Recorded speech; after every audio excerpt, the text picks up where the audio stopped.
पर माँ, गरुड़ ने सच में कुछ नहीं किया, दोष हमारा है। हाँ माँ, हमने ही शनिदेव के बारे में दुर्वचन कहे थे।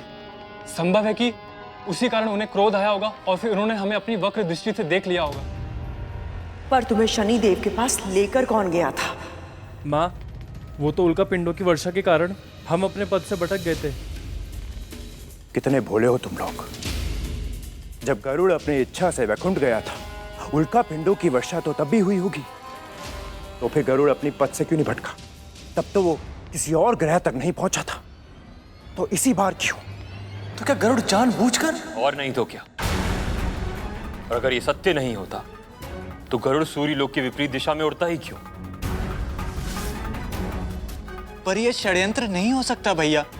शनिदेव के क्रोध से तो गरुड़ भी भयभीत था। हाँ काले भैया, पर गरुड़ तो स्वयं भी शनि ग्रह पर फंस चुका था। फंसा होगा, किंतु निकल भी तो आया, वो भी वरदान पाकर।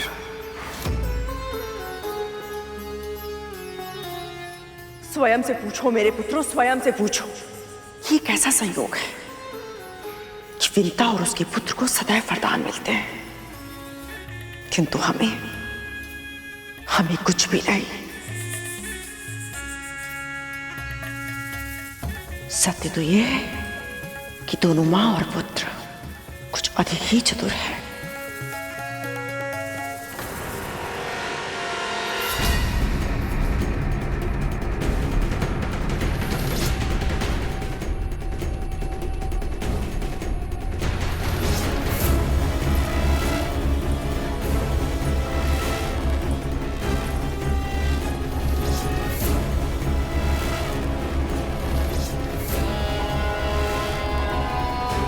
महल के बाहर से ऐसी भीषण दुर्गंध कहां से आ रही है? बाहर से नहीं मां, ये दुर्गंध भीतर से आ रही है। हाँ माँ, अवश्य इन दोनों ने कुछ अधिक खाना खा लिया है। दोनों के पेट खराब हो गए। नहीं, ये दुर्गंध धूमल से तो नहीं आ रही, और ना ही तख्तू से। हम तीनों से भी नहीं आ रही है। वही तो जानना है कि कहां से आ रही है ऐसी आसानी और भीषण दुर्गंध।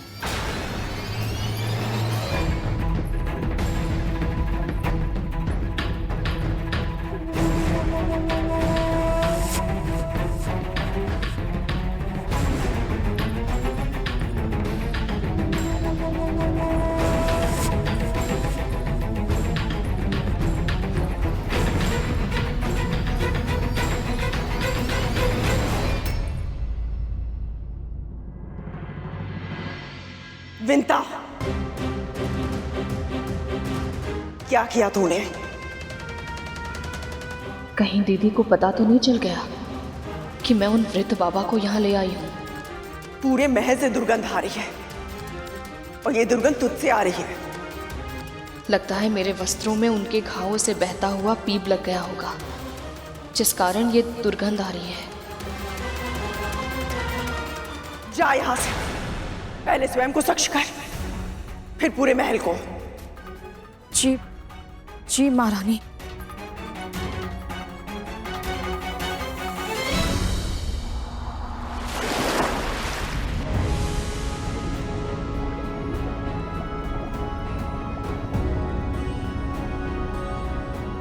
मैं यहाँ माता लक्ष्मी को ढूंढने तो आ गया, किंतु यहाँ तो माँ का कोई चिन्ह नहीं है और गहराई में उतरना होगा।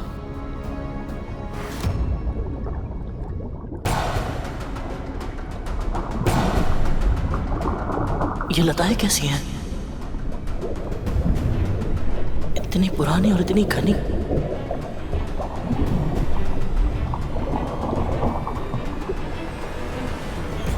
विचित्र भूल भुलैया है ये, समाप्त होने का नाम ही नहीं ले रही। ऐसे ही समय व्यर्थ होता रहा तो माँ के दर्शन कब करूंगा मैं? लगता है मुझे ही अपनी गति बढ़ानी होगी।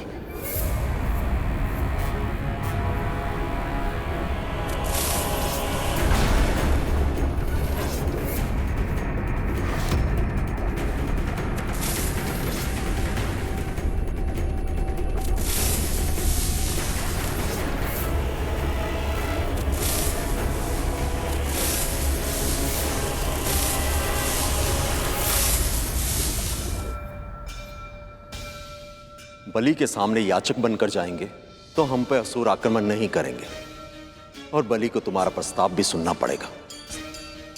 आपका सुझाव उचित है गुरुदेव। आइए। ओम नमः शिवाय। ओम नमः शिवाय।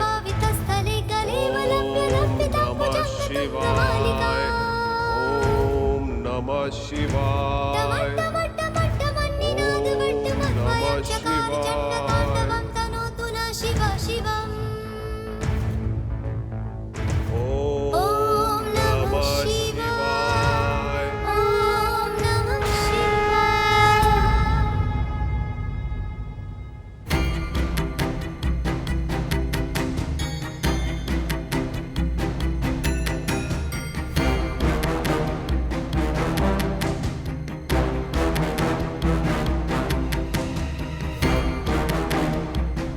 क्या हुआ पुत्र बलि? तुम इस नए रूप में चिंतित होकर बिल्कुल अच्छे नहीं लग रहे। तुम क्या सोच रहे हो?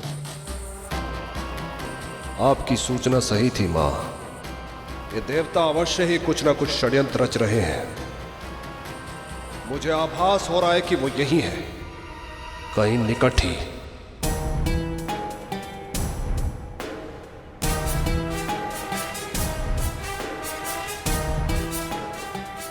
आप निश्चिंत रहे महाराज, मैं उन्हें ढूंढ लूंगा।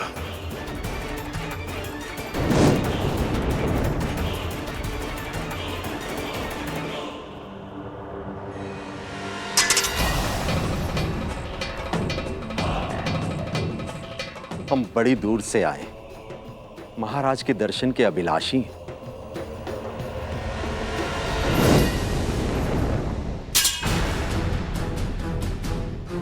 महाराज के दर्शनों के पहले मुझे आपके दर्शन करने हैं। वज्रांग,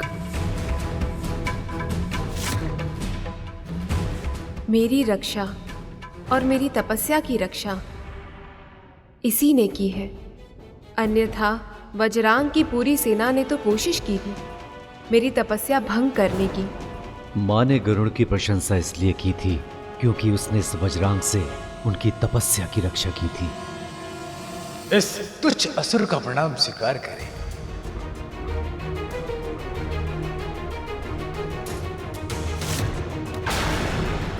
वज्रांग! इंद्र, आप तो क्रोधित हो गए।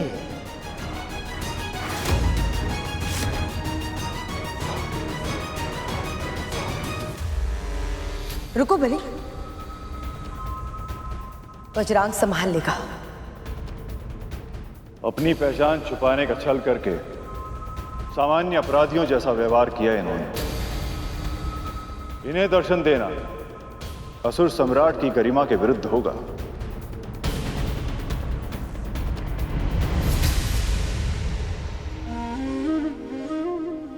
प्रभु, देवता याचक बनकर इसीलिए गए थे ताकि बलि उन्हें विनम्र समझे और भेंट करने के लिए तैयार हो जाए, किंतु अब तो ये सारे असुर देवताओं को बहरूपिया समझने लगे।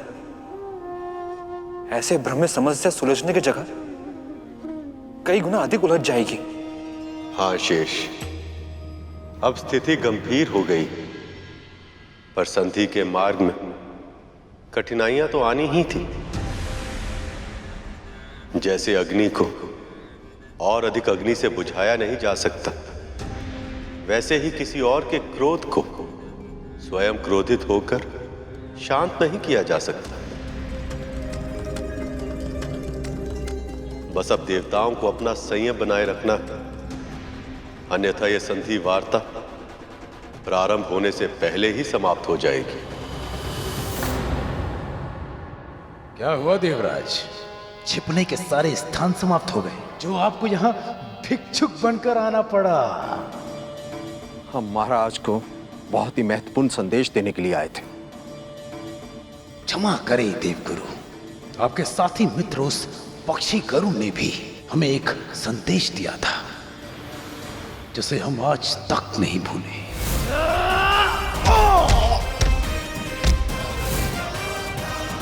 गरुड़ हमारा साथी नहीं है, उसने जो किया है उसके लिए कोई और नहीं, वो स्वयं उत्तरदायी है। समस्या ये है इंद्र कि हम मित्र नहीं हैं, और जो तुम हमें समझाने का प्रयास कर रहे हो उस पर ना तो मैं विश्वास करूंगा और ना ही महाराज बलि। तो तुम्हारे लिए उचित यही है कि तुम यहां से पुनः लौट जाओ।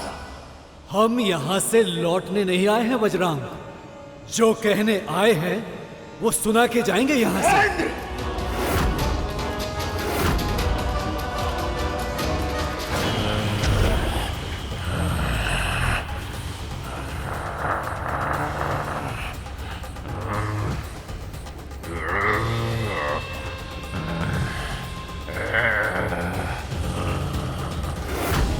स्वर्ग में प्रवेश करने के पहले तुम्हें मुझे और मेरी सेना को पराजित करना होगा। हम यहाँ केवल महाराज से भेंट करने आए हैं और उनके लिए एक प्रस्ताव लेकर आए हैं।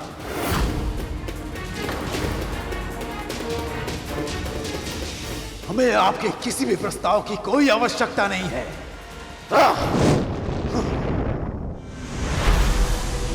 आज्ञा दीजिए गुरुदेव। देवराज, युद्ध की ललकार पर शांति की भिक्षा नहीं मांगी जा सकती गुरुदेव।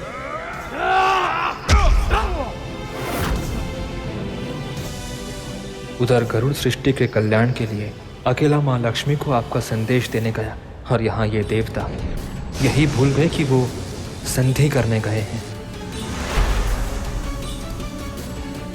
ओम श्री महालक्ष्मी नमः। ओम श्री महालक्ष्मी नमः। ओम श्री महालक्ष्मी नमः। ओम श्री महालक्ष्मी नमः। ओम श्री महालक्ष्मी नमः।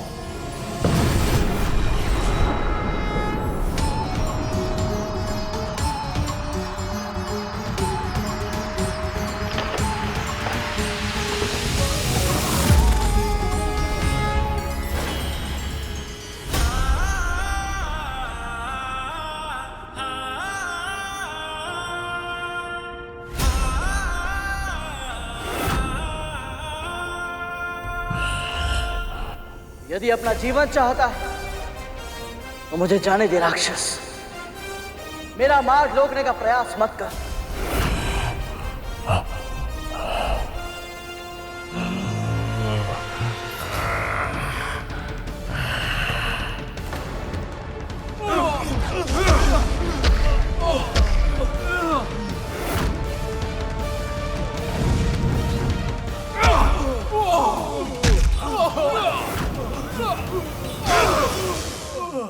प्रभु, जिसका भय था वही हुआ। देवताओं ने संयम रखने के स्थान पर असुरों की चुनौती स्वीकार कर ली। अब तो संकट और भी अधिक बढ़ जाएगा। जिस प्रकार ये युद्ध कर रहे हैं, ऐसा प्रतीत होता है जैसे कोई ना कोई अनहोनी होकर रहेगी। अनहोनी कभी नहीं होती शेष। जो भी होता है वह मेरी ही इच्छा से होता है।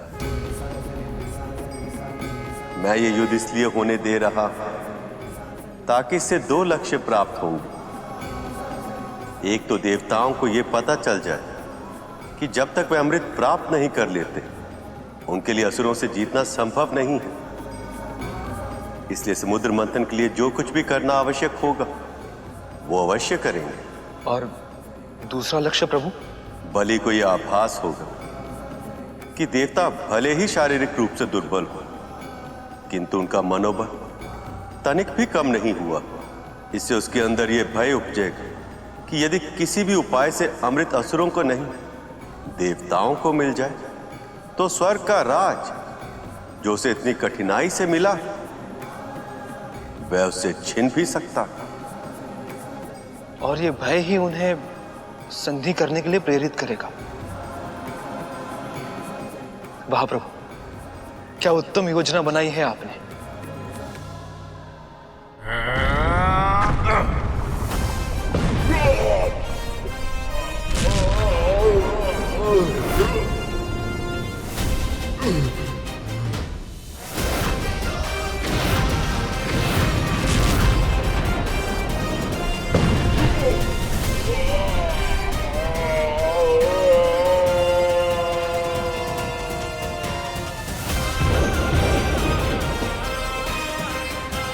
शक्ति बहुत थी तुझमें, परंतु तू एक भूल कर बैठा। तुझे नहीं करनी चाहिए थी। भक्त को भगवान से, पुत्र को मां से मिलने से नहीं रोकना चाहिए था तुझे।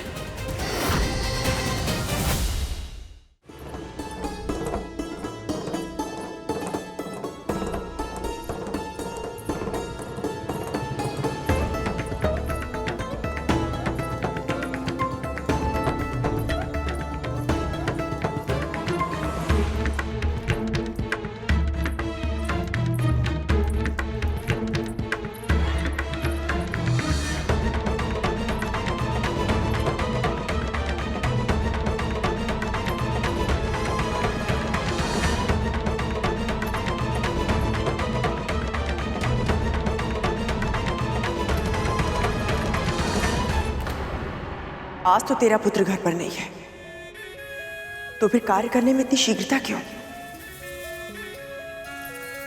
तुझे कहीं जाना है क्या? नहीं नहीं तो महारानी, मैं भला कहाँ जाऊंगी?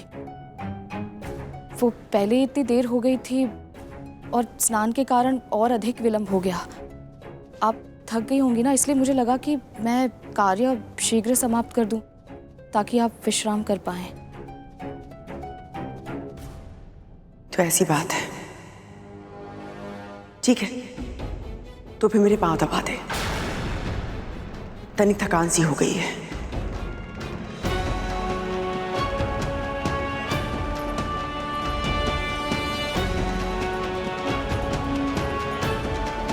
मैं बाबा को कुटिया के पास छुपाकर तो आई हूँ, किंतु पता नहीं जब उन्हें पता चलेगा तो उनकी क्या प्रतिक्रिया होगी।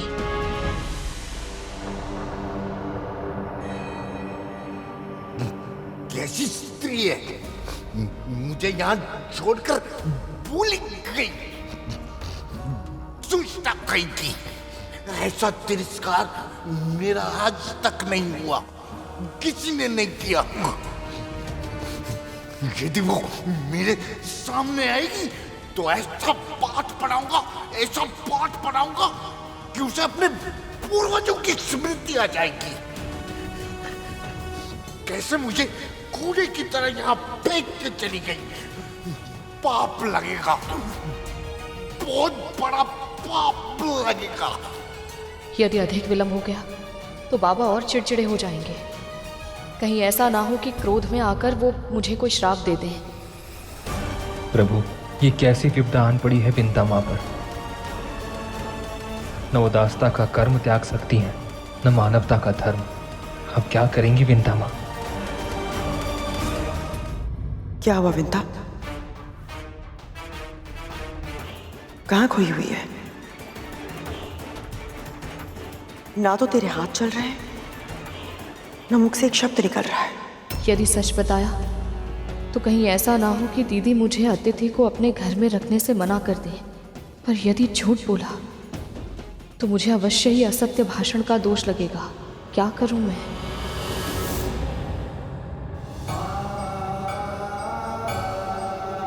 प्रभु, आप किस सोच में खो गए हैं? मैं ये सोच रहा हूं शेष कि देवी विंता जिस दुविधा में वह उससे बाहर कैसे निकलेंगे।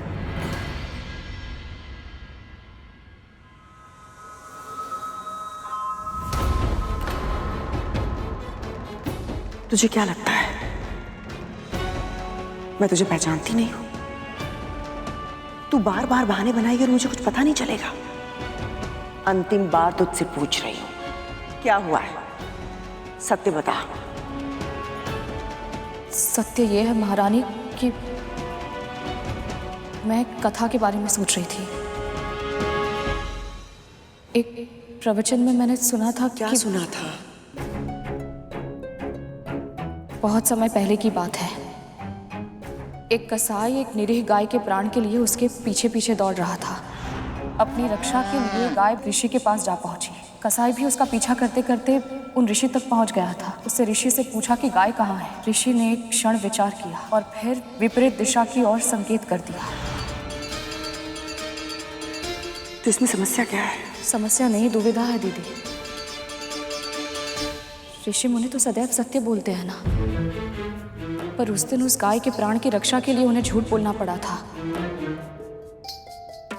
उन्हें तो पाप लग गया होगा ना। कभी कभी तो इतने ज्ञान की बातें करती है कि ऐसा लगता है कि गृहस्थ धर्म का पालन करते हुए भी तू मन से सन्यासी हो गई है। किंतु कभी कभी ऐसी मूर्खता वाली बात कर देती है कि लगता है कि तूने शिक्षा ग्रहण भी की है, मेरी अज्ञानी है।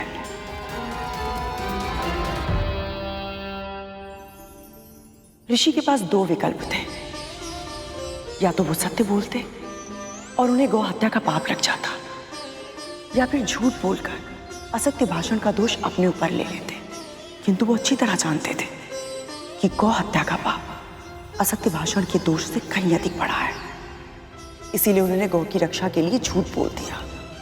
और वैसे भी किसी धार्मिक कार्य के लिए यदि असत्य भी बोलना पड़े तो उसमें किसी की हानि नहीं होती है। धर्म की रक्षा के लिए कहे गए झूठ से असत्य और धर्म की अवहेलना नहीं होती है।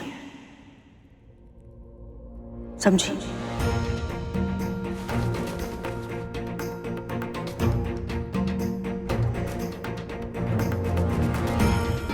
सत्य कहा दीदी।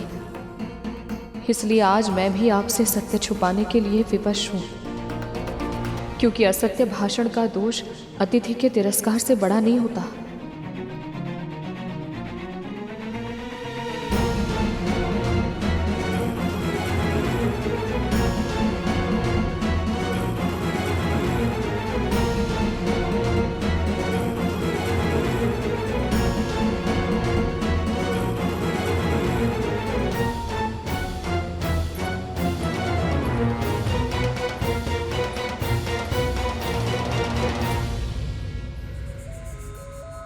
अवश्य मुझसे कुछ ना कुछ छुपा रही है, पर वो जो भी है मैं पता करके रहूंगी।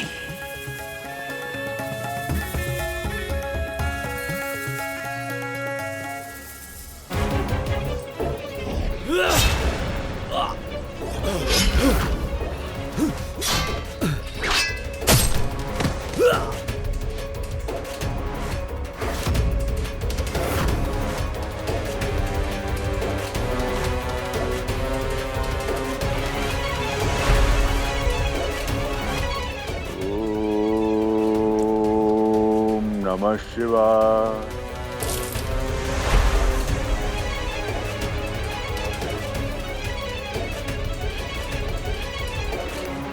देवराज, ये असुर तो बार बार जीवित हो रहे हैं।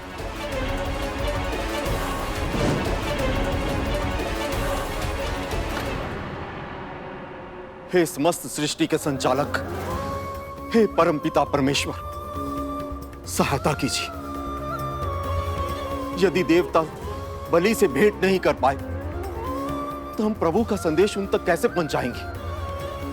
और यदि संदेश नहीं पहुंचा तो समुद्र मंथन में असुर भाग कैसे लेंगे? प्रभु, आपकी योजना थी कि ये झड़प देवताओं और असुरों को संधि के लिए प्रेरित करेगी, किंतु जिस प्रकार असुर देवताओं पर आक्रमण कर रहे हैं, कहीं ऐसा न हो कि संधि की प्रेरणा पर प्रतिशोध की भावना भारी पड़ जाए। प्रभु, अब आपको ही कुछ करना होगा, रोकना होगा इस युद्ध को। तुम सही कह रहे हो शेष। स्थिति अब तीव्र गति से बिगड़ रही है, पर मैं चाहते हुए भी स्वयं को प्रकट नहीं कर सकता। देवों और असुरों में किसी एक का पक्ष नहीं ले सकता, पर कोई है जो इस कठिन समय में हमारी सहायता कर सकता है, और उनका कहना असुर भी नहीं टालेंगे। वो कौन है प्रभु? नारायण नारायण नारायण नारायण नारायण नारायण नारायण नारायण नारायण नारायण नारायण नारायण नारायण नारायण नारायण नारायण नारायण नारायण नारायण नारायण नारायण नारायण नारायण नारायण नारद नारद नारद।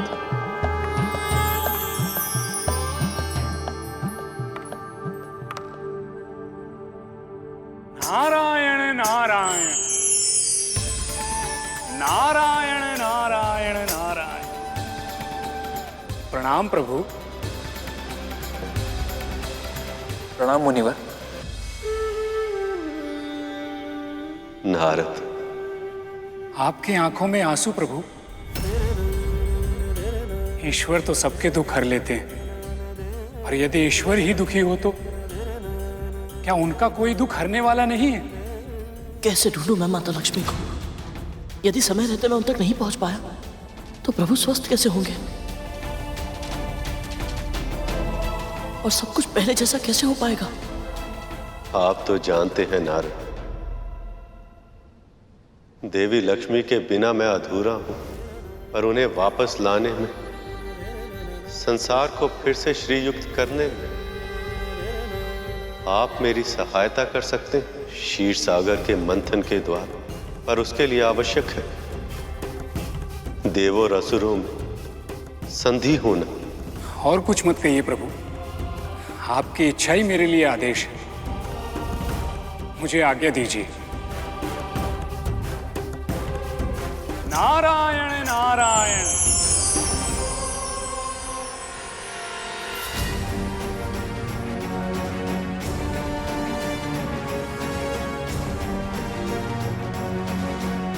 ये कंधरा तो अंतहीन है, अब कैसे ढूंढूं माता को?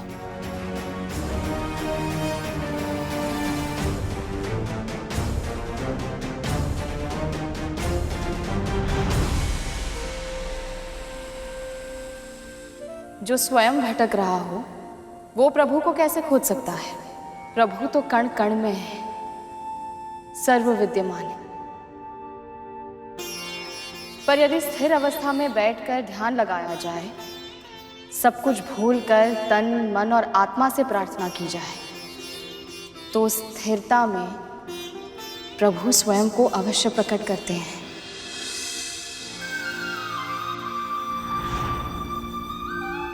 तो मुझे स्थिर होकर पूरे मन से माता लक्ष्मी की आराधना करनी होगी,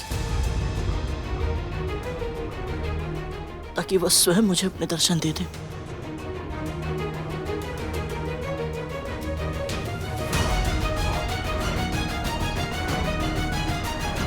ओम श्री महालक्ष्मी नमः। ओम श्री महालक्ष्मी नमः।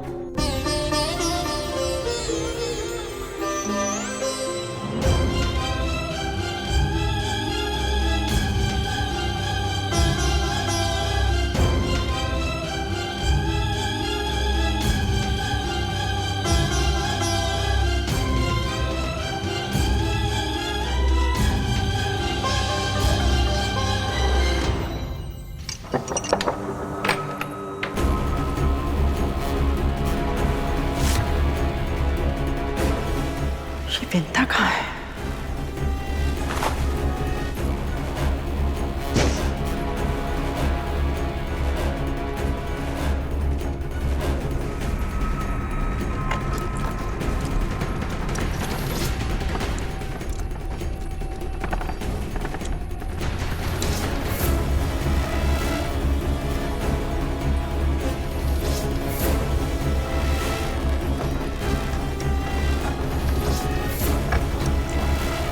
विंता तो यहाँ नहीं है, पर यदि यहाँ नहीं है तो कहाँ है? न जाने इस बार क्या खेल खेल रही है मेरे साथ।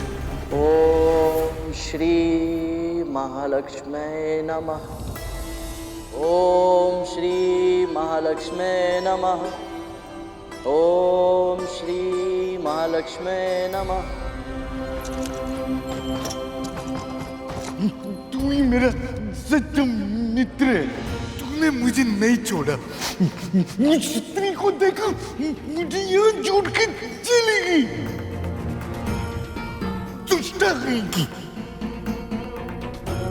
जो तुम मुझे छोड़कर नहीं जाएगा ना।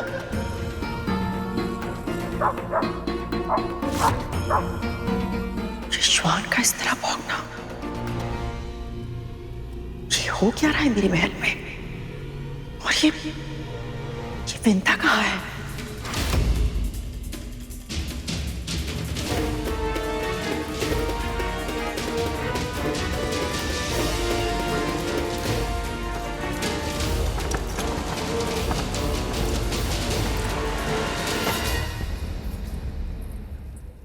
चलिए बाबा, भीतर चलिए, आइए। इतनी देर से आना तो आई क्यों? तुम्हारी प्रतीक्षा में एक क्षण कैसे बिताया मैंने जानती है। इससे अच्छा तो मुझे मरने के लिए क्या छोड़ देती। शांत हो जाइए बाबा, मुझे क्षमा कर दीजिए। मैं मानती हूँ मुझे देर हो गई, पर अब तो भीतर चलिए। मुख पर जो शब्द हो आवश्यक नहीं कि मन में भी वही हो। शब्दों से अधिक कर्म में शक्ति होती है। क्षमा चाहिए ना तो कान पकड़ खड़ी हो, फिर बैठ, फिर खड़ी हो, उठक बैठक कर और क्षमा मांग, तब करूंगा क्षमा। चल कर उठक बैठक।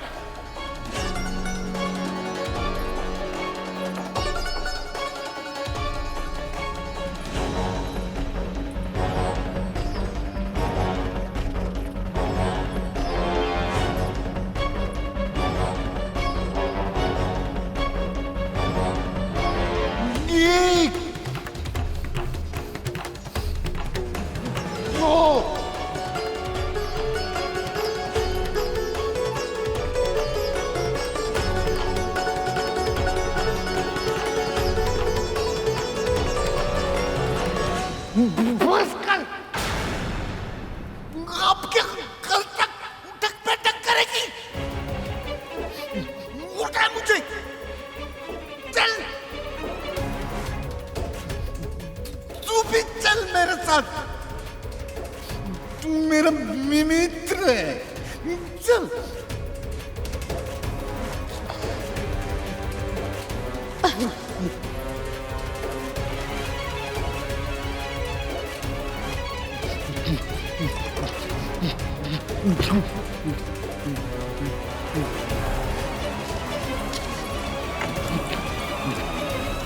गिराना मत। कुछ नहीं होगा बाबा।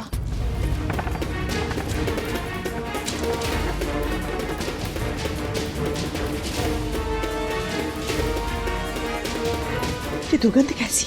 कितनी असहाय दुर्गंध है ये, मुझसे सहन नहीं हो रही अब।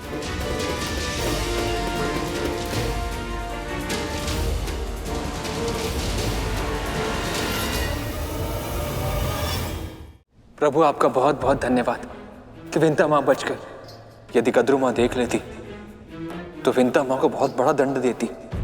देवी विंता बच गई या और भी बड़ी समस्या में उलझ गई, ये तो समय ही बताएगा शेष।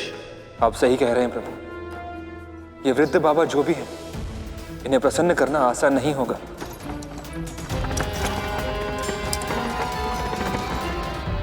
जिस प्रकार विंता माँ के सहारे वो यहां तक आए, लगता नहीं इतनी आसानी से जाएंगे। तन से इतनी भीषण दुर्गंध आ रही, और अकेले भी तो नहीं आए, श्वान को साथ ले आए हैं। इनके अस्तित्व को रहस्य रख पाना विंता माँ के लिए कठिन होगा। इन दोनों प्राणियों को महल के भीतर लाने के लिए वो पहले ही कद्रू माँ से सत्य छुपा चुकी हैं। पता नहीं अब और क्या क्या करना होगा उन्हें। आइए बाबा, संभल कर। वहां वन में मैं ही रंग था और मैं ही राजा था। ये तो मुझे कहाँ ले आई है? क्षमा कीजिएगा बाबा, वहाँ वन में आपको अकेले छोड़ना उचित नहीं लगा मुझे। मैंने सोचा यहाँ आपकी सेवा और भी अच्छी तरह कर पाऊंगी।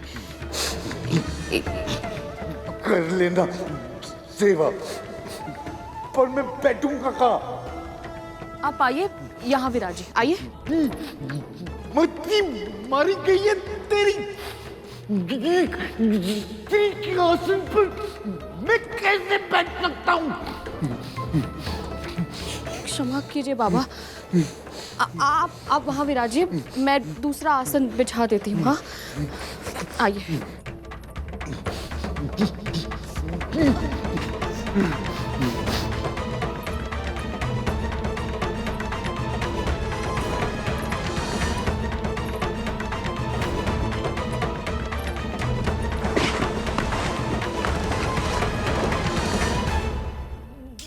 कुशल पे नहीं बैठ सकता मैं, चुभेगा मुझे। अंधी है क्या? दिखाई नहीं देता? मैं कुष्ठ रोगी हूँ। कुष्ठ रोगी को कोमल आसन चाहिए होता है, कुछ और दे।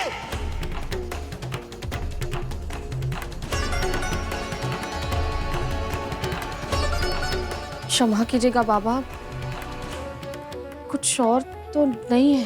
झूठी असत्य भाषण सुना रही है मुझे।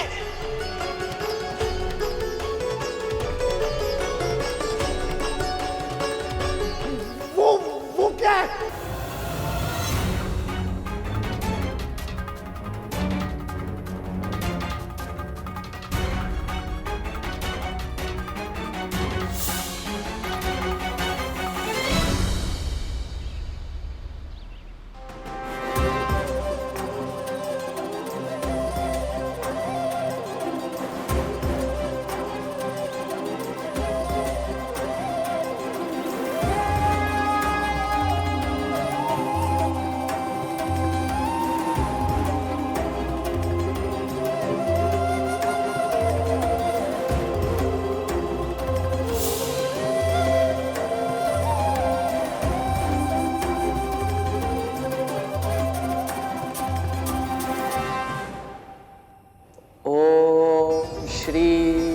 महालक्ष्मी नमः। ओम श्री महालक्ष्मी नमः।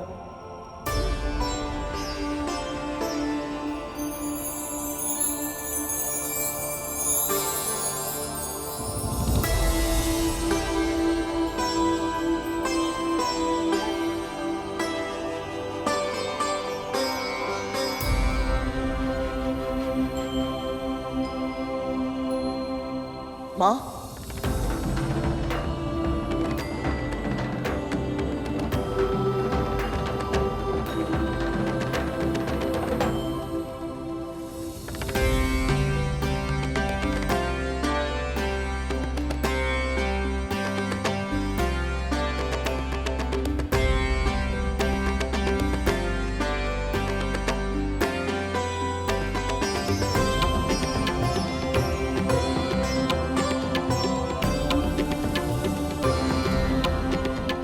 माँ,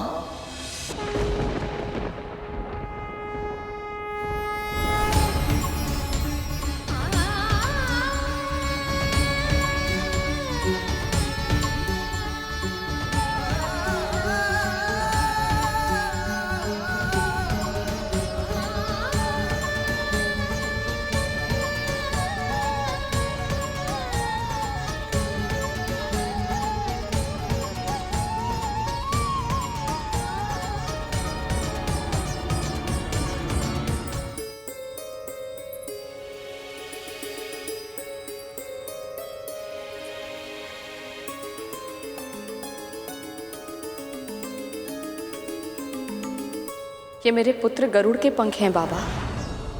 उसके जन्म के बाद से जब जब ये गिरे मैंने संभाल कर रख लिए। ये मुझे अपने पुत्र की स्मृति दिलाते हैं।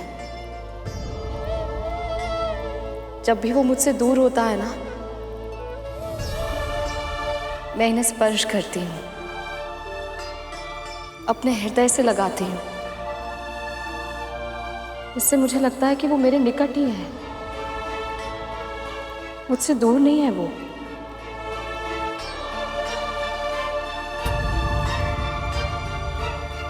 हो गया, मैं भी भावुक हो गया ये कहानी सुन के।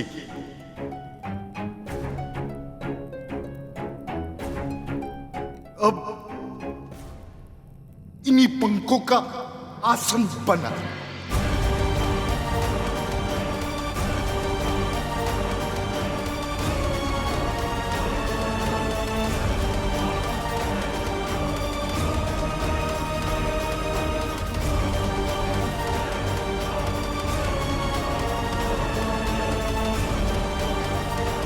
इसका आसन?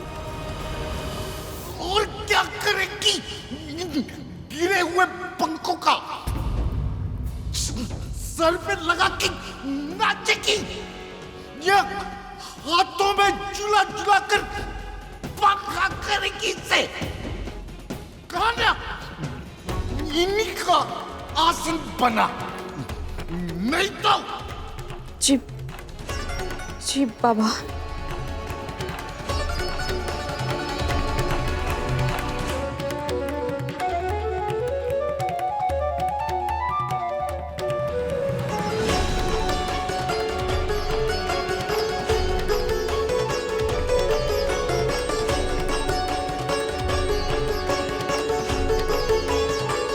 पता नहीं इस समय कहाँ होगा गरुड़ और क्या कर रहा होगा।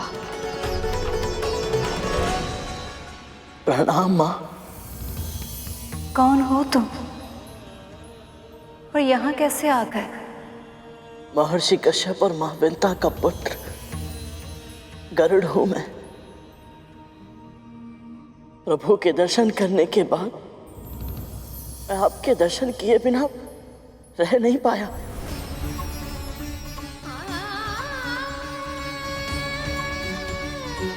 हाँ माँ। स्वामी के दर्शन के बाद तुम उनसे भेंट करके आए हो अभी? कैसे है मेरे स्वामी? हाँ, कैसे है?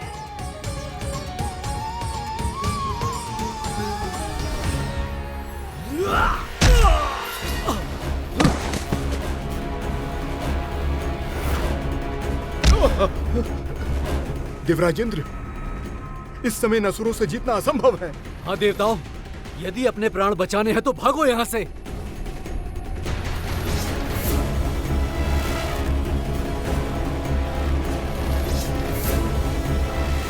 नारायण नारायण। प्रणाम स्वीकार करें मुनिवर।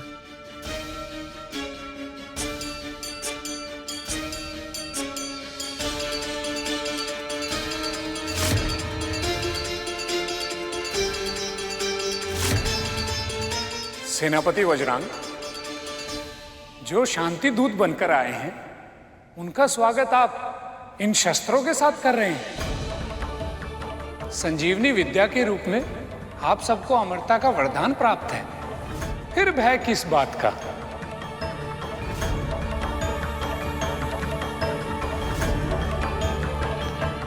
प्रणाम मुनिवर। क्षमा कीजिए, प्रवेश बदलकर, छुपकर स्वर्ग में प्रवेश करने की चेष्टा कर रहे थे ये देवता।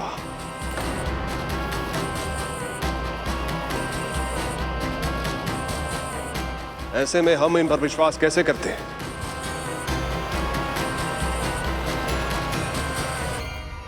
और वैसे भी ये सब सदैव से छली करते आए। धोखा देने वाले बहरूपे का सत्कार नहीं किया जाता नारद। उनके लिए दंड ही उचित होता है।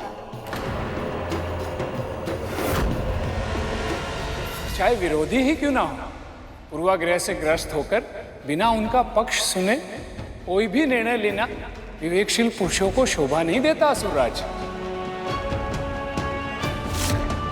इंद्र से यहां आने का कारण तो पूछ लीजिए, फिर जैसा आपको उचित लगे दंड अवश्य दीजिएगा।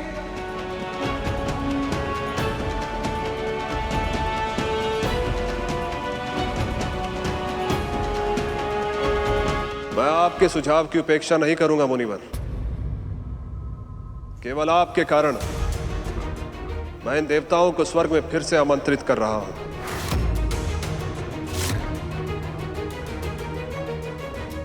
आइए आइए देवगण।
इतना दिव्य तेज, ये अवश्य ही कोई दिव्य पुरुष है।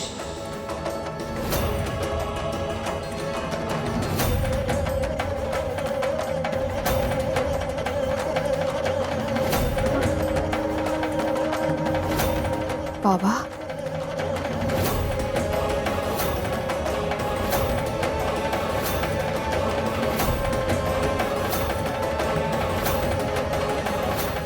आसन दिया नहीं कि हाथ जुड़ गए। चल ठीक है, मन में कोई इच्छा है तुम मांग, मैं पूरी करूंगा। बस आपका आशीर्वाद बना रहे बाबा, और कुछ नहीं चाहिए मुझे। अरे अपने लिए नहीं, तुम अपने इस पुत्र के लिए मांग ले, जिसकी कोमल परों को तू अपने हृदय से लगा के समय बिताती है, उसके लिए मांग मांग। अपने पुत्र के लिए भी आपके आशीर्वाद के अतिरिक्त और कुछ नहीं चाहिए मुझे। बस वो इतना श्रम करे, इतना योग्य बने कि उसकी जो भी इच्छा हो वो स्वयं अर्जित कर पाए। करेगा, खूब श्रम करेगा, अपनी सारी इच्छाएं स्वयं पूर्ण करेगा, और उसे सब कुछ अर्जित होगा। किंतु मेरा श्वान तो स्वयं कुछ नहीं कर सकते। हमें भूखा मारेगी क्या? कुछ खाने के लिए लेके आ जा। क्षमा कीजिए बाबा, अभी लाई। जा।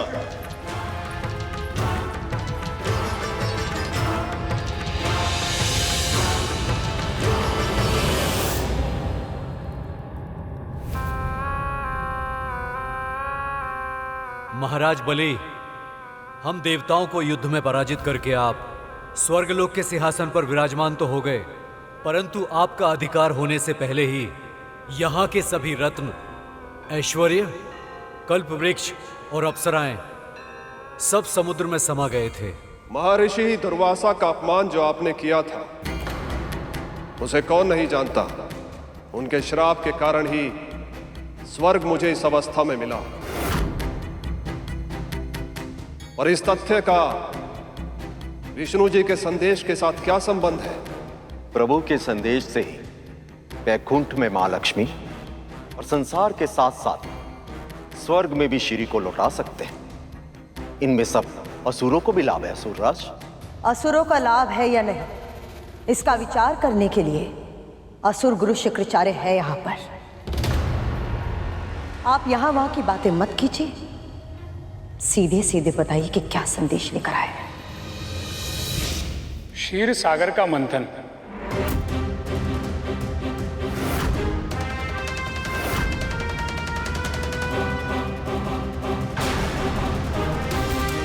देवों और असुरों द्वारा क्षीर सागर को मथने से ही बहुमूल्य रत्नों का, ऐश्वर्य का और स्वयं श्री लक्ष्मी का आगमन फिर से इस संसार में हो सकता है।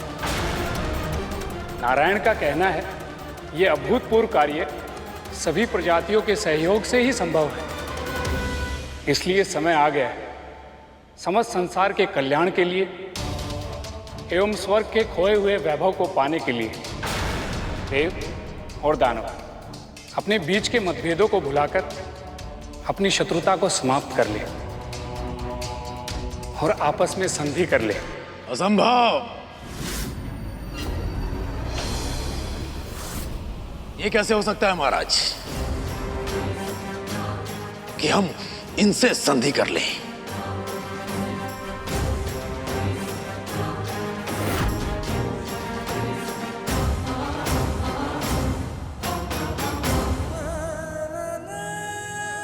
क्या हो गया? तुम रो क्यों रहे हो?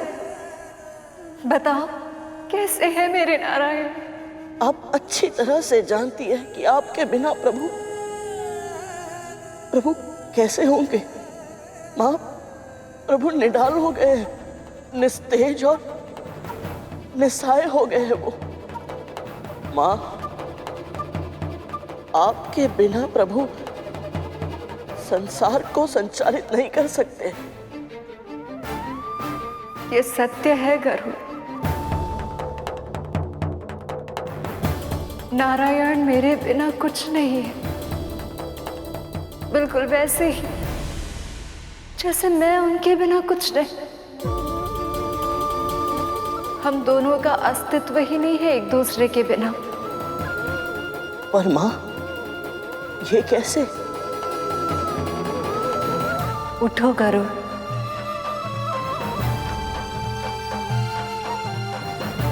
अपना हाथ आगे करो।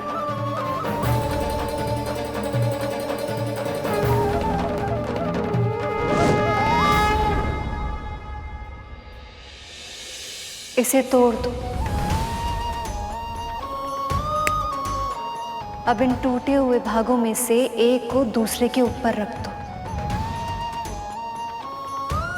ध्यान से देखो गरुड़, क्या दिखाई दे रहा है तुम्हें? क्या ये दोनों टूटे हुए भाग एक जैसे हैं? नहीं माँ, ये दोनों तो एक दूसरे से भिन्न हैं, बल्कि एक दूसरे के विपरीत है ये। अब इस टूटे हुए भाग को ऊपर से निकालकर साथ में जोड़ दो।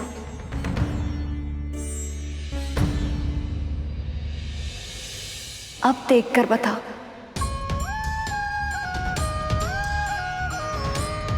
ये दोनों तो अब ऐसे जुड़ गए हैं माँ,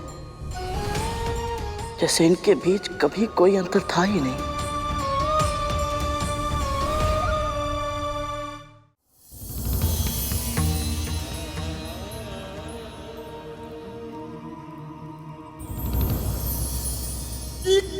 क्या है? अगर शाकाहारी भोजन ही खिलाना था तो मुझे यहाँ लेके क्यों आई? वही जंगल में छोड़ देती मरने के लिए। तो क्या आप मांसाहार? ये देख, मेरी निर्बल और रोगी काया के लिए अधिक पौष्टिक मांसाहारी भोजन की आवश्यकता है, जिससे मेरे शरीर में शक्ति आ जाए। तू ये शाकाहारी भोजन लाई। क्षमा कीजिएगा बाबा, मुझे नहीं पता था। और सत्य कहूं तो आपकी आयु देखकर मुझे लगा कि क्या लगा तुझे? पूरा असहाय है, कुछ भी रूखी सूखी दूंगी तो प्रसन्न हो जाएगा।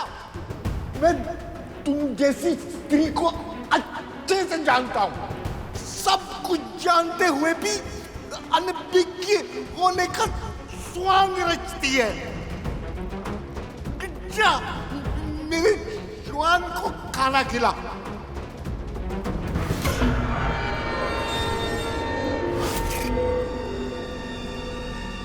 पुरुष का स्वर। गरुड़ तो यहाँ है नहीं, तो फिर विंता की कुटिया से किसी पुरुष का स्वर कैसे आ सकता है? क्या खिला इसे? जी जी बाबा।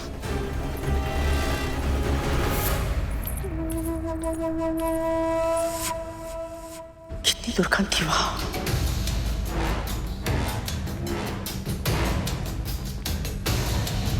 सुनो, तुम दोनों को मेरा एक कार्य करना होगा। तुम दोनों को विंता की कुटिया में जाना होगा और उन पर अपनी पहली दृष्टि रखनी होगी। सिर्फ इतना पता करो कि वहां आया कौन है। जी मां। जाओ।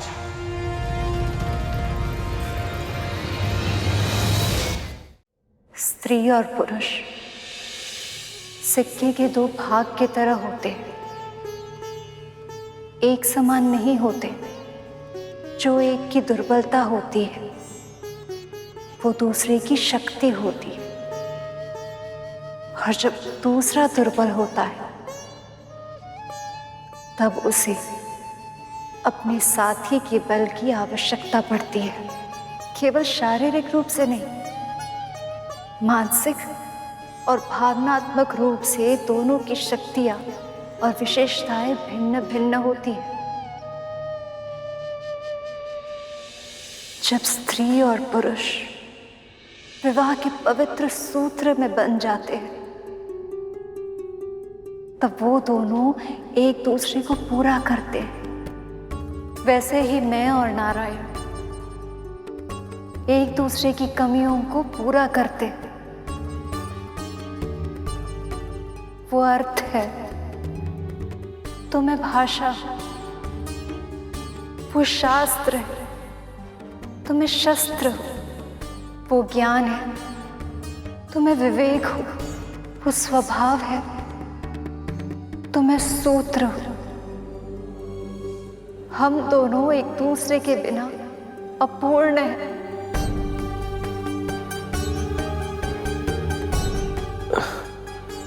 मां, यदि ये सत्य है तो आप प्रभु से दूर नहीं रह सकते।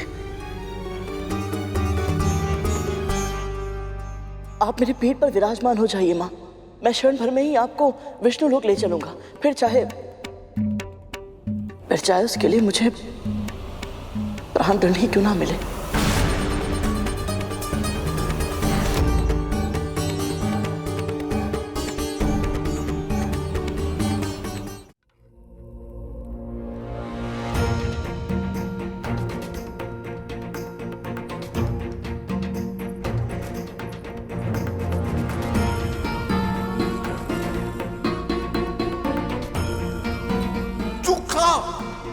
तू मेरा मित्र है, खा।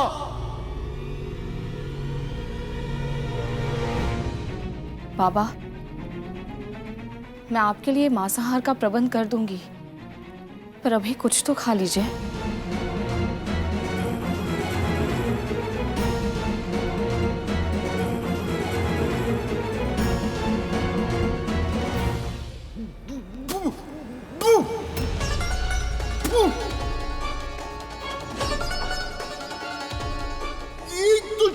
शाकाहारी भोजन दिया, ऊपर से दाल में जोक तो छोड़ो, नमक तक नहीं है। तू वो देख, मेरा स्वान भी तेरा भोजन नहीं खा रहा है। ले जा यहां से। क्या लेके जा इसे।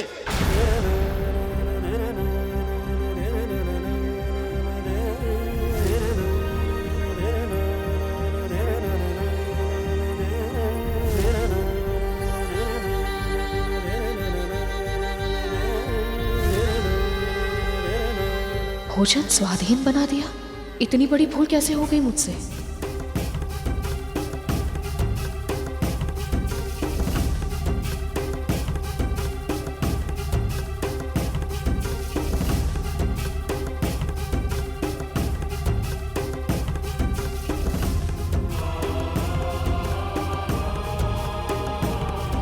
ये तो बिल्कुल ठीक है।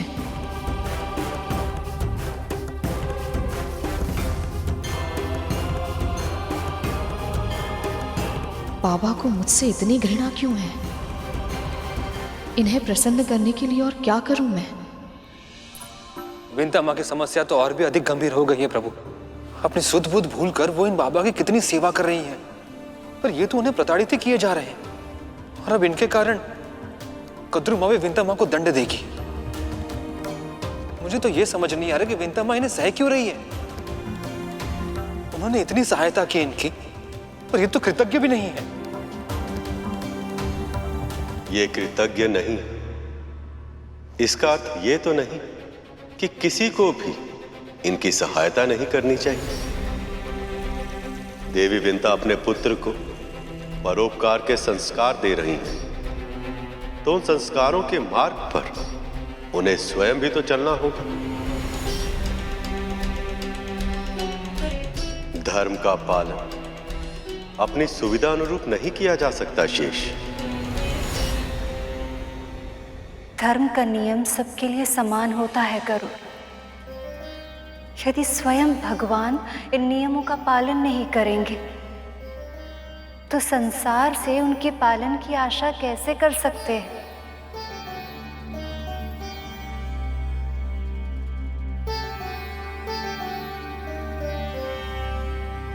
प्रभु ने भी यही कहा था मां। क्योंकि वो जानते हैं कि ये नियम है।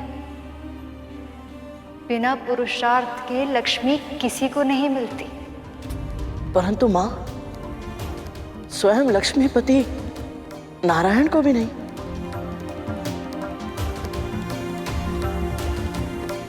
सबको लगता है कि मैं नारायण के पांव दबाती हूँ, उनकी सेवा करती हूँ, लेकिन ये कोई नहीं जानता कि मुझे सदैव अपने साथ रखने के लिए वे कितने पुरुषार्थ करते हैं। और अब भी उन्हें वही करना होगा। वो चेष्टा कर रहे हैं मां। समुद्र मंथन की घोषणा कर चुके हैं प्रभु। देवताओं को दानवों के साथ संधि करने का आदेश भी दे चुके हैं। अब बस भय केवल इस बात का है, कहीं इसमें अधिक देर ना हो जाए।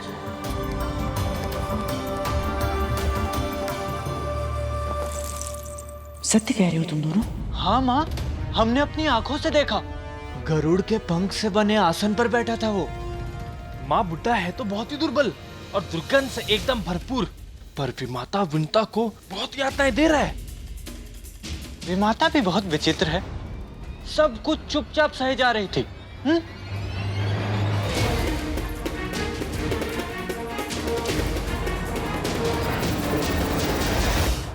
ऐसा कौन सा अतिथि है वो जिसके बारे में विंता ने मुझसे आज्ञा भी नहीं ली और सत्य भी छुपा लिया? क्षीर सागर का मंथन, ये कैसे संभव महर्षि? इतने विशाल सागर को मथने के लिए मथनी कहां से आएगी?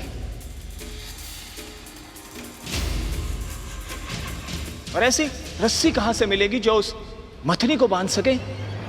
इन प्रश्नों के उत्तर तो हमारे पास भी नहीं है। अभी प्रभु विष्णु ने केवल इतना आदेश दिया है कि हम सब यहां मिलकर संधि वार्ता करें। आप सब असुर और हम देवता मिलकर अन्य प्रजातियों को इकट्ठा करें। एक बार हम सब जुड़ जाएं, फिर उसके बाद किसको क्या कार्य करना है ये स्वयं प्रभु बताएंगे। जब हमें यह नहीं पता कि आपकी ये योजना पूरी कैसे होगी, तो हम इसके लिए सहमति कैसे दे दें?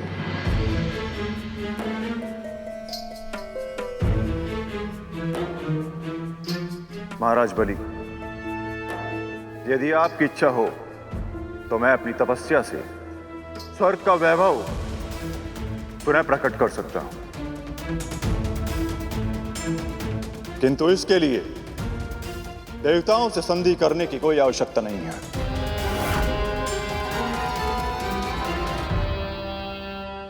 क्षीर सागर बहुत गहरा है गुरुदेव, और हमारे अतिथियों की भाव भंगिमाएं बता रही हैं अब तक जो कहा गया है उससे कहीं अधिक गहरा है इनका यहां आने का उद्देश्य। मुझे क्यों ऐसा लग रहा है कि केवल बहुमूल्य रत्न, ऐश्वर्य, अप्सराएं और श्री लक्ष्मी जी ही सागर से बाहर नहीं आएंगे, कुछ और भी छुपा है समुद्र के गर्भ में। नारायण नारायण, आप सही कह रहे हैं महाराज। समुद्र मंथन से एक ऐसी वस्तु प्रकट होगी जो किसी और उपाय से पाना असंभव है, और वो है अमृत। अमृत, अमृत।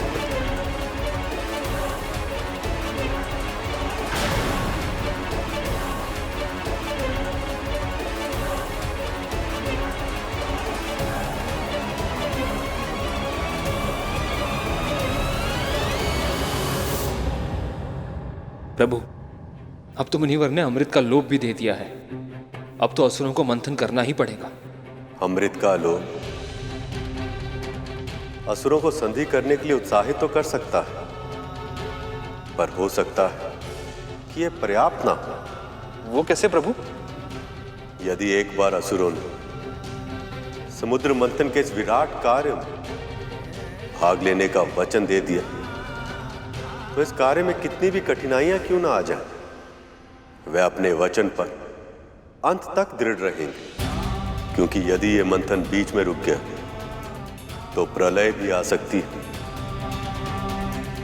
फिर देवी लक्ष्मी कभी लौटकर वापस नहीं आएंगी, सृष्टि का संतुलन पूरी तरह से बिगड़ जाएगा। और यदि ऐसा हुआ तो सब नष्ट हो जाएगा, सब।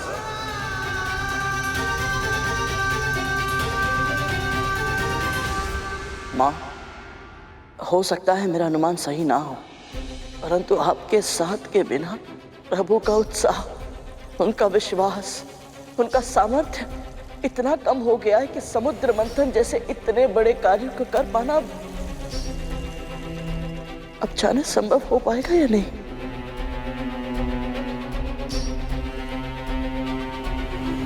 प्रभु को आपकी सहायता की आवश्यकता है माँ। माँ, यदि आप अभी मेरे साथ विष्णुलोक नहीं चल सकती तो कुछ ऐसा कीजिए ना जिससे प्रभु को आपके साथ होने का आभास हो। स्वामी से दूर रहकर भी उन्हें अपनी शक्ति दे पाऊं, ऐसे कैसे कर सकती हूं मैं?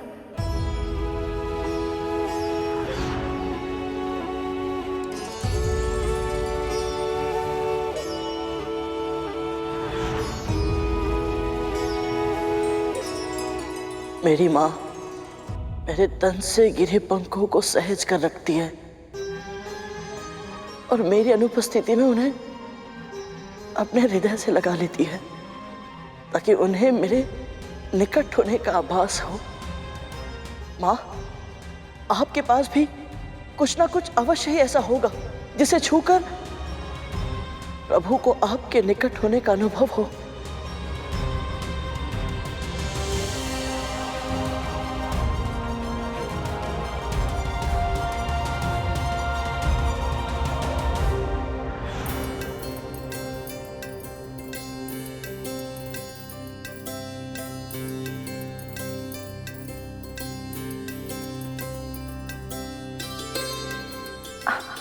स्वामी क्या कर रहे हैं आप? यदि आप मेरे पांव दबा सकती हैं, तो मैं आपके पांव सजा नहीं सकता? मैं तो आपकी अर्धांगिनी हूँ, किंतु आप तो संसार के परमेश्वर हैं। और आपका पति भी तो।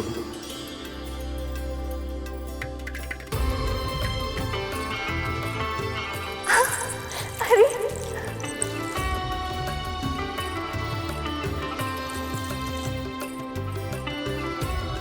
आपका नूपुर तो मेरा शत्रु ही बन गया है, मेरे आते की रचना ही बिगाड़ दी।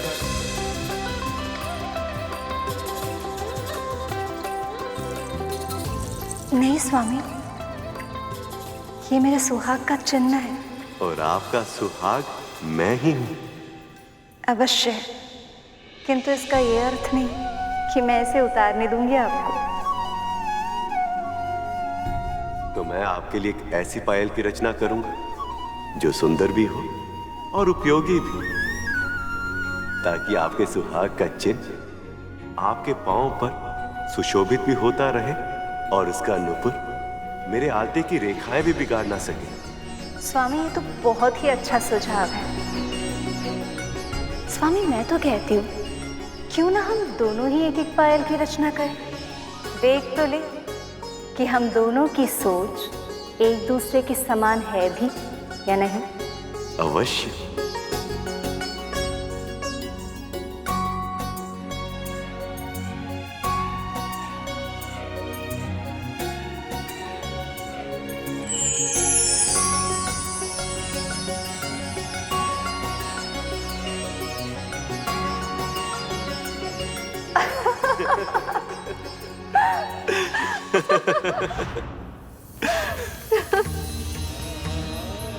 क्या हुआ माँ?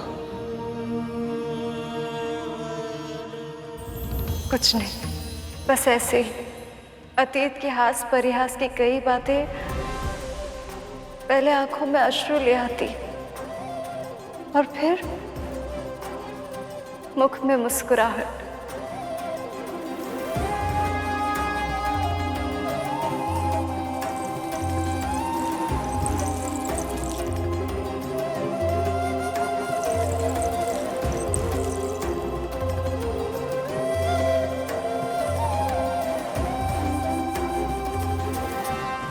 ये लो गरुड़।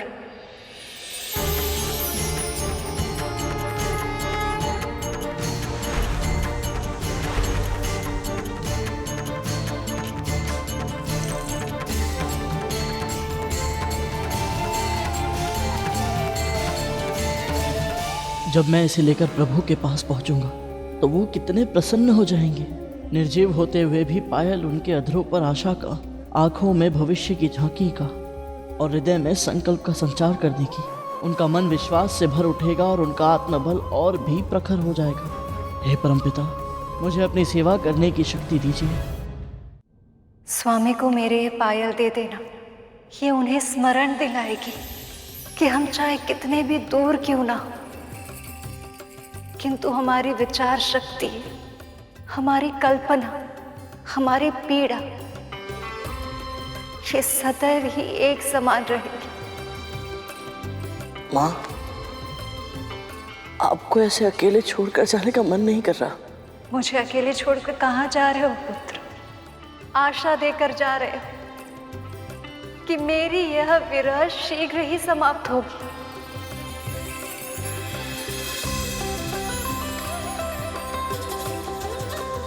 आज्ञा दीजिए माँ।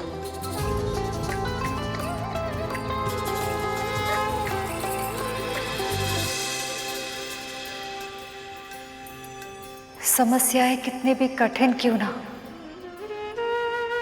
किंतु उसे सुलझाने के लिए पहल करने की तुम्हारी ये हट, तुम्हारी विशेषता है करुण। मेरा मन कह रहा है नारायण की योजनाओं में और भविष्य में होने वाले समुद्र मंथन में तुम्हारा बहुत ही महत्वपूर्ण योगदान रहेगा। इतनी ख्याति अर्जित करोगे कि तुम्हारी मां को तुम पर गर्व होगा।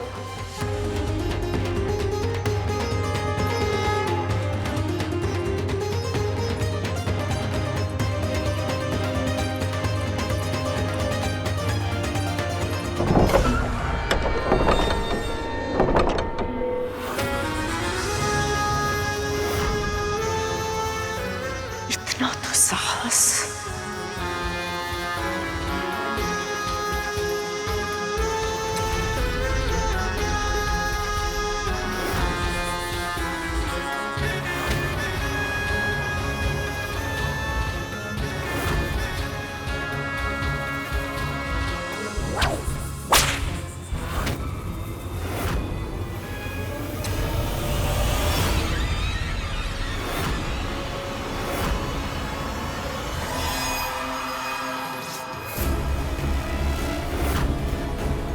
ये कोड़ा अचानक कैसे रुक गया?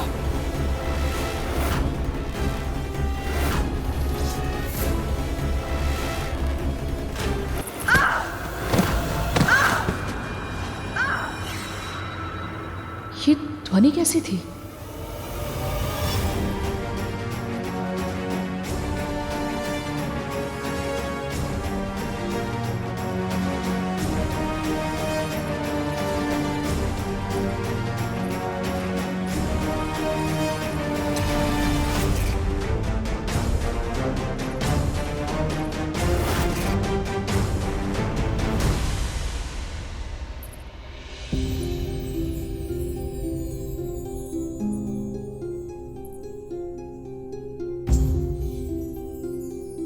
आपका बहुत बहुत धन्यवाद प्रभु।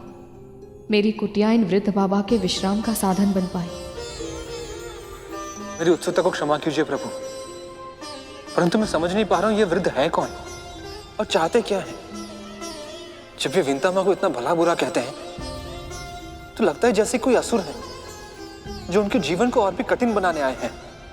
और जब मैं इन्हें कद्रुमा के साथ ऐसा व्यवहार करते हुए देखता हूं तो लगता है जैसे ये कोई समस्या नहीं है, ये तो स्वयं समाधान है। यही तो ऐसे व्यक्तियों की विशेषता होती है शेष। इनके व्यक्तित्व के भीतर झांक पाना आसान नहीं होता। ये वो पारखी होते हैं जो श्रद्धा और धैर्य की असली परीक्षा लेते हैं। धैर्य की परीक्षा तो मेरी भी हो रही है प्रभु। मैं ये सोच सोच के व्याकुल हूं कि देवता और दानव संधि कर पाएंगे भी या नहीं।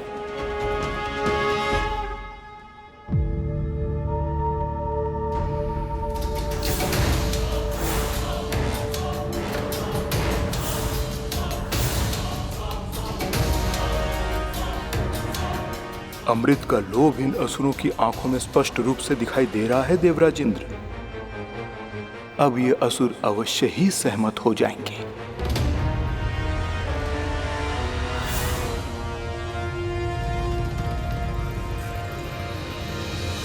हम इससे सहमत नहीं हैं। हम इससे सहमत नहीं हैं। हम इससे सहमत नहीं हैं। ये क्या हो गया प्रभु? यदि असुरों ने देवताओं की सहायता नहीं की तो ये समुद्र मंथन नहीं हो पाएगा। और यदि ये मंथन नहीं हुआ तो क्या महालक्ष्मी और आपके दर्शन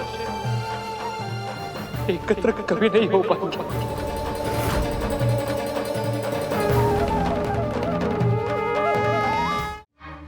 गुरुदेव,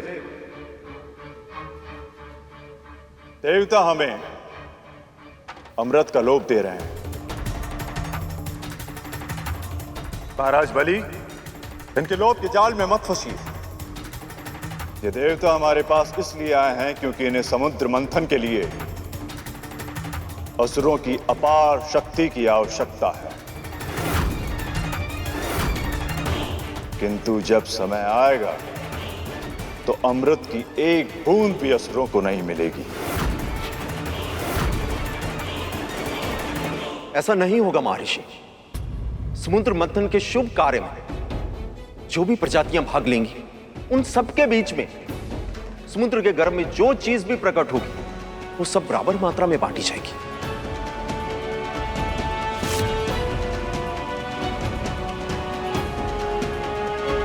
किंतु महाराज, असुरों को अमृत की क्या आवश्यकता है? हम असुरों के पास मैं हूं, शुक्राचार्य। यदि किसी भी असुर की मृत्यु होती है तो मैं उसे अपनी संजीवनी विद्या से एक क्षण में पुनः जीवित कर सकता हूं। गुरुदेव उचित कह रहे हैं बलि। विष्णु की माया से असुरों का हित हो, ऐसा संभव नहीं। मैं तो कहती इसी क्षण इन देवताओं को यहां से भेज दो। ये सत्य है कि इस समय देवताओं को अमृत की आवश्यकता अधिक है, पर फिर भी ये सब आपके पास प्रस्ताव लेकर आए हैं क्योंकि नारायण की यही इच्छा है। फिर भी यदि आप समुद्र मंथन में भाग लेने की इच्छुक नहीं हैं तो स्मरण रखिएगा, यदि देवताओं को अन्य प्रजातियों की सहायता से अमृत की प्राप्ति हो गई तो ये भी अमर हो जाएंगे और तब इन्हें मृत्यु के बाद फिर से जीवित होने के लिए ना ही अपने गुरु मंत्रों की आवश्यकता होगी और ना ही किसी विशेष विद्या की व्यवस्था की। और आप सब असुरों को सदैव अपने गुरु पर निर्भर रहना होगा।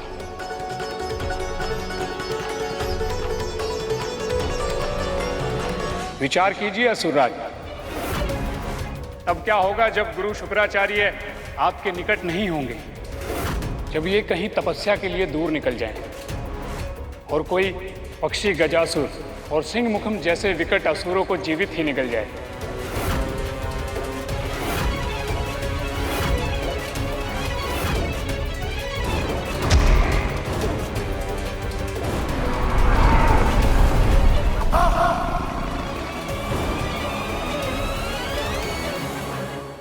आवश्यकता से अधिक विचार वो जाल है महाराज, जिसमें व्यक्ति स्वयं उलझ के रह जाता है। ये षड्यंत्र है, पहचानिए इसे। नारद मुनि संसार के सर्वश्रेष्ठ वक्ताओं में से एक हैं। इनके शब्दों के प्रभाव में मत आइए।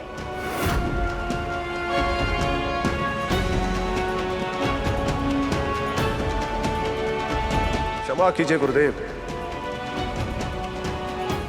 पर इनके शब्दों में केवल प्रभाव ही नहीं, अर्थ भी है, और उस अर्थ को मैं अच्छी तरह समझ पा रहा हूं। सारा अमृत देवताओं को मिल जाए, असुरों की सुरक्षा के लिए मैं ऐसा नहीं होने दे सकता।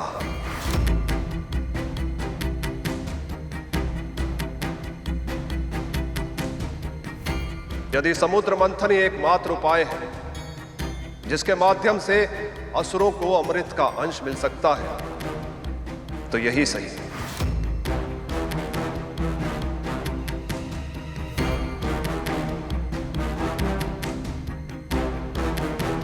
हम आपकी सहायता अवश्य करेंगे देवराज। हम असुर समुद्र मंथन में अवश्य भाग लेंगे। मैं असुराज बलि वचन देता हूं।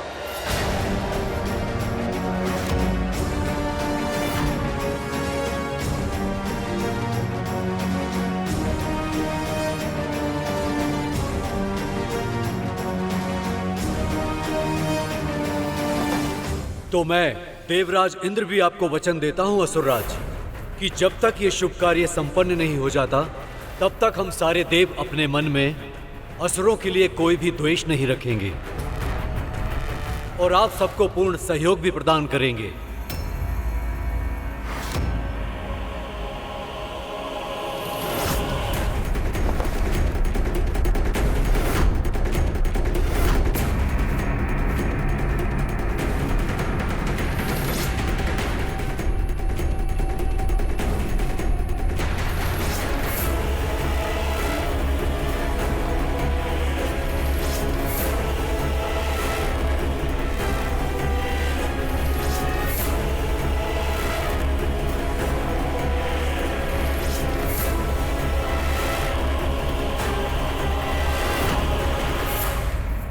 प्रभु, अब तो देवताओं और असुरों की संधि हो चुकी है। अब समुद्र मंथन प्रारंभ हो सकता है। असुर सम्राट बलि ने शुक्राचार्य का सुझाव ना मानकर बहुत बड़ी भूल की है शेष। कैसी भूल प्रभु? यदि गुरु का अनादर करके कोई भी कार्य किया जाए तो सफलता नहीं मिलती, केवल पतन होता। अब तो बस एक ही आशा है, इससे पहले कि बहुत देर हो, बलि को अपनी भूल का आभास हो जाए और वो उसे सुधार ले। अन्यथा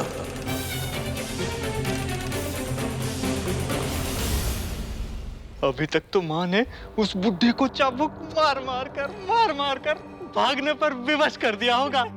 बुढ़ा तो इतना दुर्बल है कि चाबुक देखते ही भयभीत हो गया होगा। दंड तो विमाता विंता को मिल रहा होगा। चाबुक की मार की कल्पना कर तक तू सट सट सट। गरुड़ जहां कहीं भी होगा, अपनी माँ की चित्कार सुनकर कितना तड़प रहा होगा। माँ माँ माँ।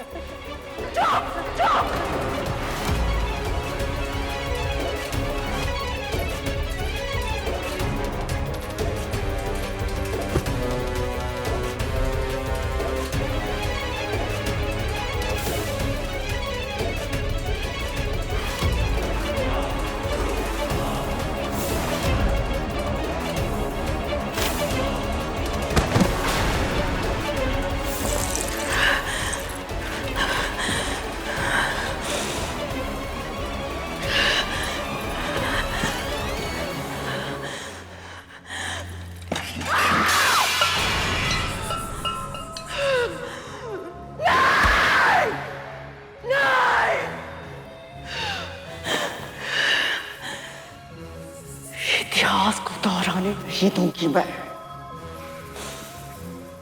विंता फिर से मुझे मूर्ख बना दे और मैं देखती रह जाऊं। नहीं, अब ऐसा नहीं होगा, बिल्कुल भी नहीं। भले ही तुमने मुझसे छुपाया है कि वो पूरा कौन है, मैं जान कर रहूंगी वो क्या कर रहा है। प्रभु, अब जब संधि हो गई है तो आपकी योजना का अगला पड़ाव क्या होगा? गरुड़? गरुड़ कहाँ है? जी प्रभु, वो क्या छुपा रहे हो तुम शेष? क्षमा कीजिए प्रभु, मैंने उसे मना भी किया था, परंतु वो ठान चुका था। क्या करने से मना किया था शेष? और गरुड़ कहाँ है?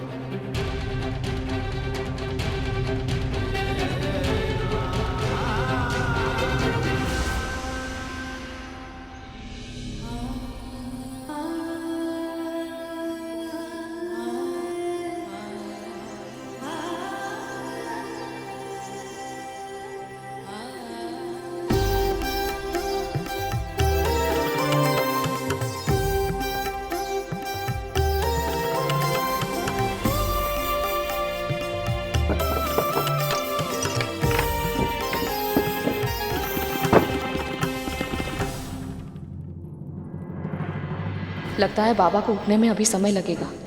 तब तक मैं महल के सारे कार्य समाप्त कर लेती हूँ। फिर उनके लिए चंदन और पुष्पों का लेप बना दूंगी ताकि उनके तन से आने वाली गंध थोड़ी कम हो जाए।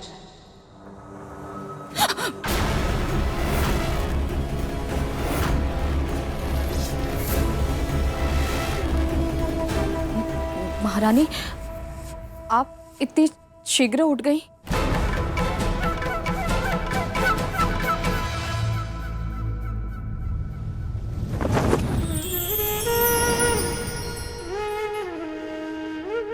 गरुड़, कहाँ गए थे तुम? क्षमा कीजिए प्रभु, मैंने आपकी इच्छा के विपरीत कार्य किया है, परंतु मुझे करना पड़ा प्रभु। ऐसे कष्ट की अवस्था में देख नहीं पाया और मैंने क्या किया है तुमने गरुड़? मैं माता लक्ष्मी के दर्शन करने गया था। अभी उन्हीं से भेंट करके आ रहा हूं।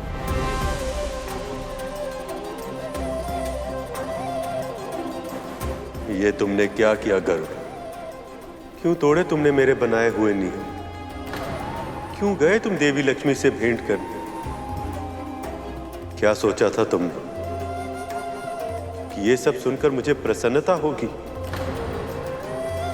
तुम्हें पता है कि विरह की सबसे अधिक पीड़ा कब होती है? जब प्रिय और प्रेम एक दूसरे से दूर हो रहे हैं, तब नहीं। जब दोनों एक दूसरे से दूर रहने के लिए विवश हो, तब भी नहीं। विरह की पीड़ा असहनीय तब होती है जब विरह की समय सीमा समाप्त होने के बाद मिलन के लिए दोनों एक दूसरे के पास लौट रहे, जब पग आगे नहीं बढ़ पाते और हृदय और भी तीव्र गति से धड़कने लगता है। गरुड़, अभी तो केवल देवों और दानवों के बीच में संधि हुई। समुद्र मंथन के लिए कितना कुछ करना शेष है, न जाने उस सब में कितना समय लग जाएगा। और तुमने अभी से देवी लक्ष्मी को सूचित कर दिया, उनकी आशाएं कितनी बढ़ चुकी होंगी। उन्होंने शीघ्र ही वैकुंठ लौटने का स्वप्न संजो लिया होगा। ऐसे में यदि किसी भी कारण से मैं अपने लक्ष्य में असफल रहा, तो इनका हृदय चकनाचूर हो जाएगा। तब मैं क्या करूंगा गरुड़? कैसे संभालूंगा मैं स्वयं को? तुम्हें आभास भी है तुमने कितनी बड़ी मूर्खता की है गरुड़। हाँ भैया, मैं जानता हूं मैंने बहुत बड़ी मूर्खता की है, पर यदि मेरी इस मूर्खता से मैंने अपने परम पिता का संदेश मां तक और मां का संदेश परम पिता तक पहुंचा पाया, मैं ये मूर्खता बार बार करूंगा। लक्ष्मी का संदेश?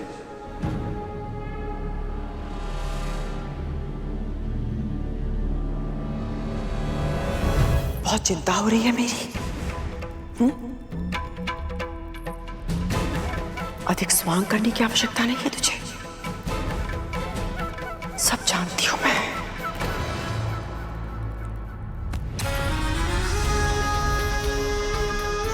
तुझे क्या लगता है तू मेरे विरुद्ध षड्यंत्र करेगी, मेरे विरुद्ध योजना बनाएगी? योजना, षड्यंत्र? ये आप क्या कह रही हैं महारानी? कौन है वो?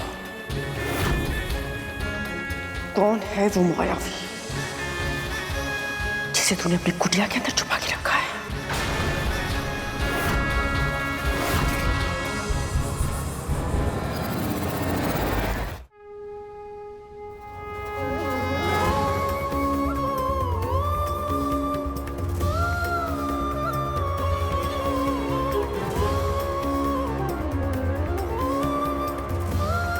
ये मां ने भेजी है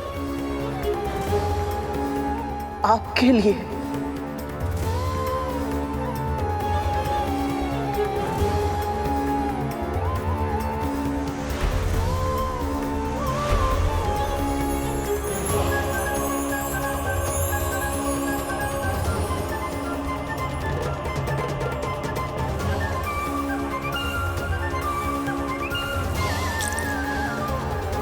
स्वामी, मैं तो कहती हूँ क्यों ना हम दोनों ही एक एक पायल की रचना करें। देख तो ले कि हम दोनों की सोच एक दूसरे के समान है भी या नहीं।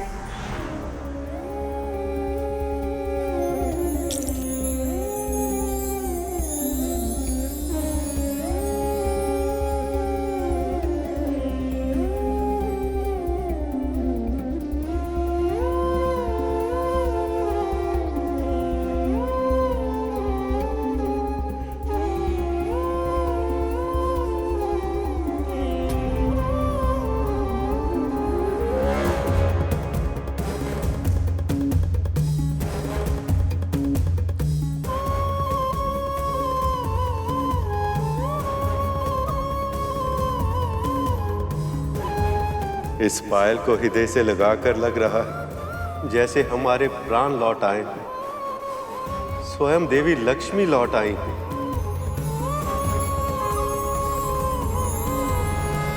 मायावी? नहीं महारानी, वो बस एक असहाय रोगी है। असहाय? कितना असहाय है वो, मैं स्वयं अनुभव कर चुकी हूं।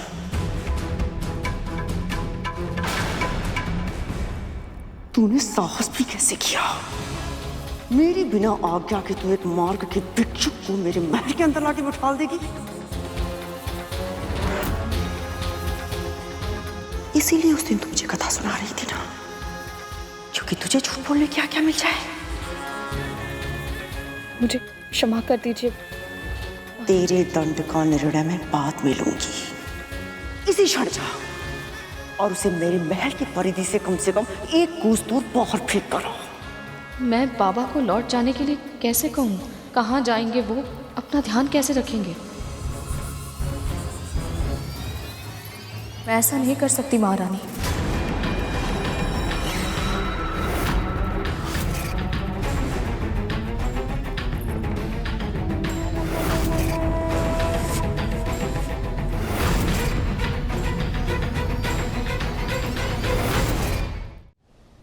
गरुड़, मुझे यह विश्वास नहीं हो रहा है कि तुमने ऐसा दुस्साहसी कार्य किया है।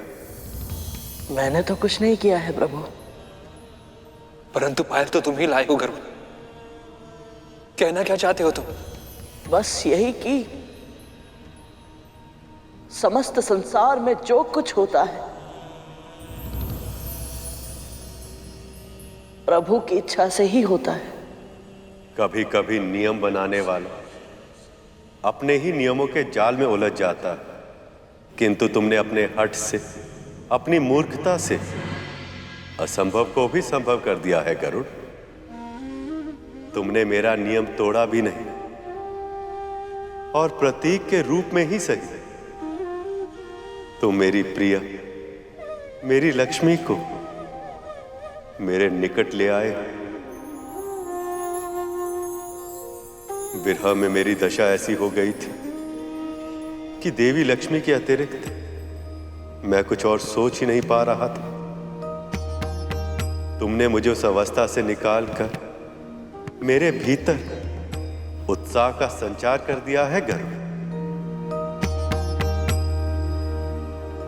अब मैं वो भविष्य देख पा रहा हूं जिसमें शीघ्र ही वे मेरे साथ होंगे, मेरे निकट होंगे।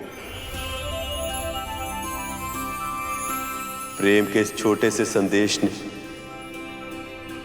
मुझ में इतनी प्रसन्नता, इतनी ऊर्जा भर दी है कि अचानक ही सब कुछ संभव लगने लगा है मुझे। सत्य तो यही है कि आशा की वास्तविक आवश्यकता हमें ही थी, और देवी लक्ष्मी से मिलकर वह आशा तुमने हमें दी है गरुड़। मैं तो केवल माध्यम हूं प्रभु। ये लीला तो आप दोनों की ही है। ये सब हमारी लीला है, ये कहकर तुम बच नहीं सकते। सत्य तो यही है कि तुमने हमारी इच्छा के विरुद्ध कार्य किया, और इसका दंड अब तुम्हें भोगना ही होगा।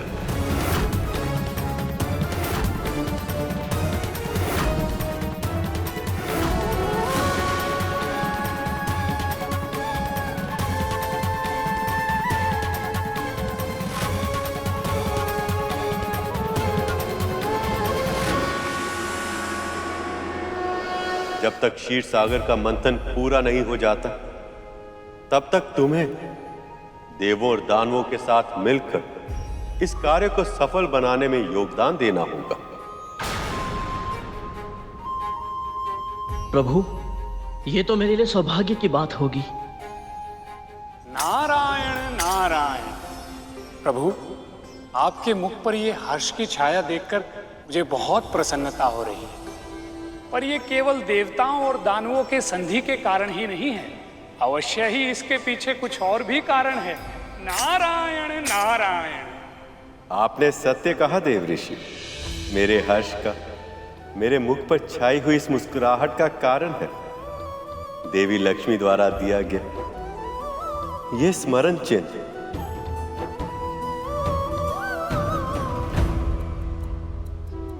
कौन कल्पना कर सकता है कि वियोग में अपनी प्रिया द्वारा दी गई ये पायल जैसी छोटी वस्तु भी अपने प्रेमी के हृदय को इतने उत्साह, इतनी आशा से भर सकती है। प्रभु, क्षीर सागर के मंथन के लिए अगला चरण क्या होगा? सबसे पहले एक ऐसी मथनी का प्रबंध करना होगा जिससे क्षीर सागर को मथा जा सके।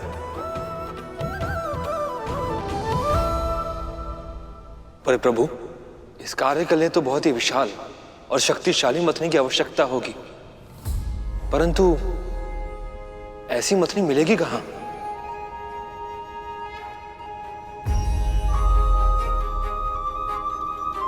समस्त सृष्टि में एक ही वस्तु है जो ऐसी मथनी का कार्य कर पाने के योग्य है, वह है मंदराचल पर्वत। मंदराचल पर्वत?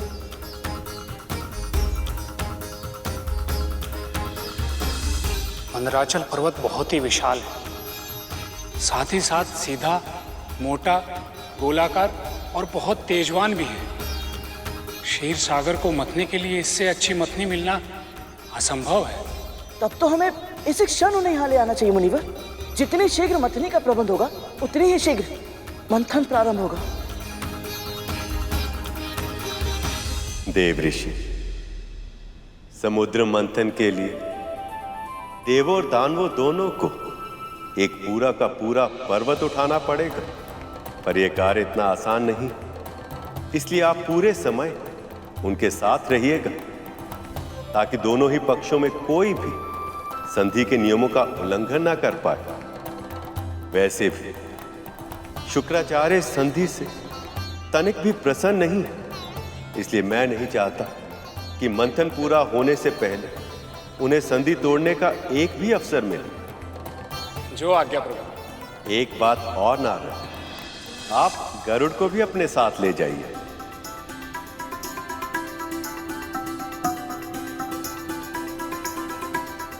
प्रभु, इसमें मैं क्या योगदान दे पाऊंगा? जो कार्य करने की इच्छा रखता है वह चाहे तो इतने बड़े अनुष्ठान में अपने लिए कोई ना कोई कार्य तो ढूंढ ही सकता है गरुड़। जो आज्ञा प्रभु।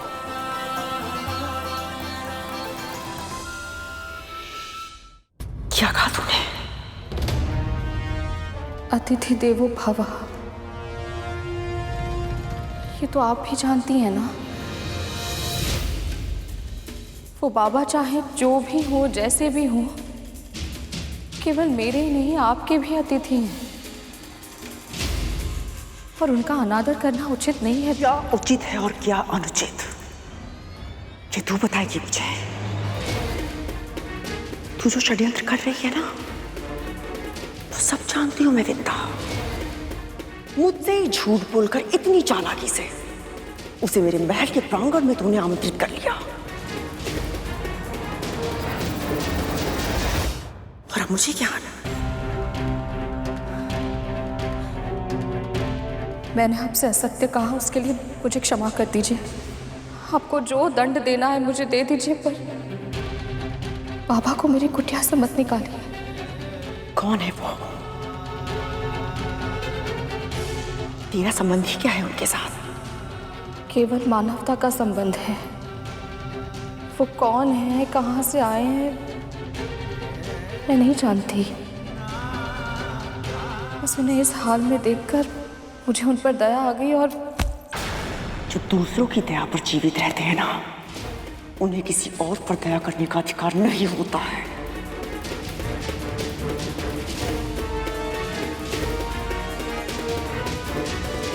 अदिति दीदी तेरे पुत्र को अपने साथ क्या लेकर गई? तू परेशानी भूल गई।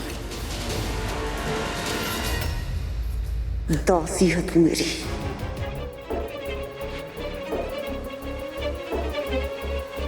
दासी।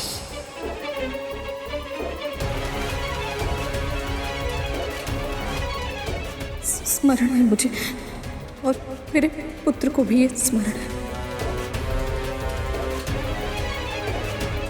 पर उन बाबा को जाने के लिए नहीं कह सकती मैं।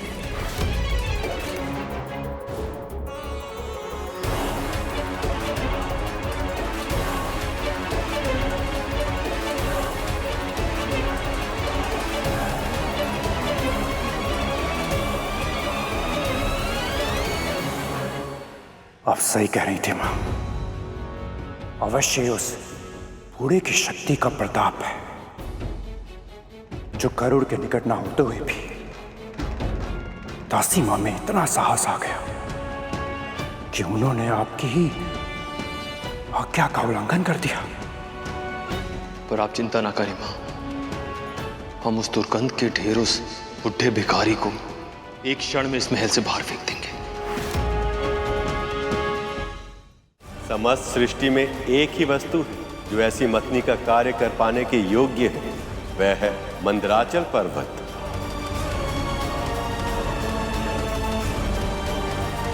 ये दास यहाँ पे क्या कर रहा है? यहाँ जो भी उपस्थित है प्रभु विष्णु की इच्छा से उपस्थित है, और उनकी इच्छा पर प्रश्न करने का अधिकार किसी को भी नहीं है। नारायण नारायण, लक्ष्य विराट और कठिन भी है, इसलिए हम सबको अपना ध्यान मंदराचल पर्वत पर केंद्रित करना चाहिए। मंदराचल, मैं असुरराज स्वर्गाधिपति बलि तेरा आवाहन करता हूं। प्रकट हो, प्रकट हो, प्रकट हो, प्रकट हो।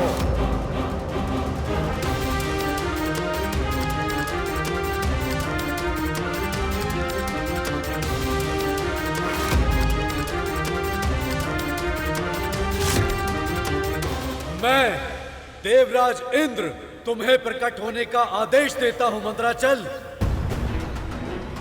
आदेश का अविलंब पालन हो, आदेश का अविलंब पालन हो, आदेश का अविलंब पालन हो।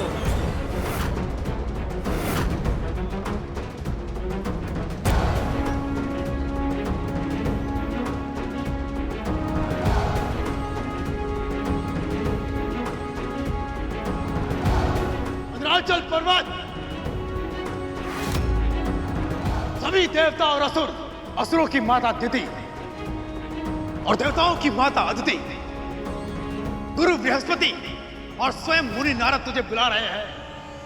प्रकट हो, प्रकट हो, प्रकट हो, प्रकट हो, प्रकट हो, प्रकट हो।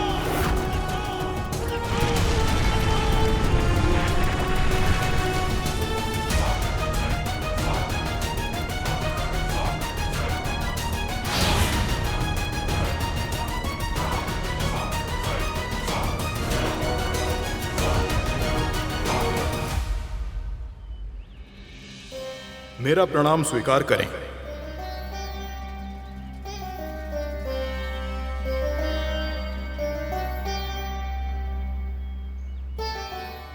आप सब यहां एक साथ, पर इस कृपा का कारण जानने के लिए मैं उत्सुक हूं। संसार में श्री को वापस लाने के लिए प्रभु विष्णु ने क्षीर सागर के मंथन का विचार किया है, और इससे देवों और दानवों साथ ही अन्य प्राणियों का भी कल्याण होगा। इस कार्य में हमें आपके सहयोग की आवश्यकता है मंदराचल। हम चाहते हैं कि आप वो मथनी बने जिसकी सहायता से इस विशाल सागर को मथा जा सके। सच कहूं तो प्रभु विष्णु की सेवा करना तो किसी का भी सौभाग्य होगा, और क्षीर सागर का मंथन करना तो अति दुर्लभ अवसर है, जो हम पर्वतों के लंबे जीवन काल में भी पहली बार आया है। परंतु मैं क्षमा चाहता हूं, मैं चाहकर भी आप सबकी सहायता नहीं कर सकता।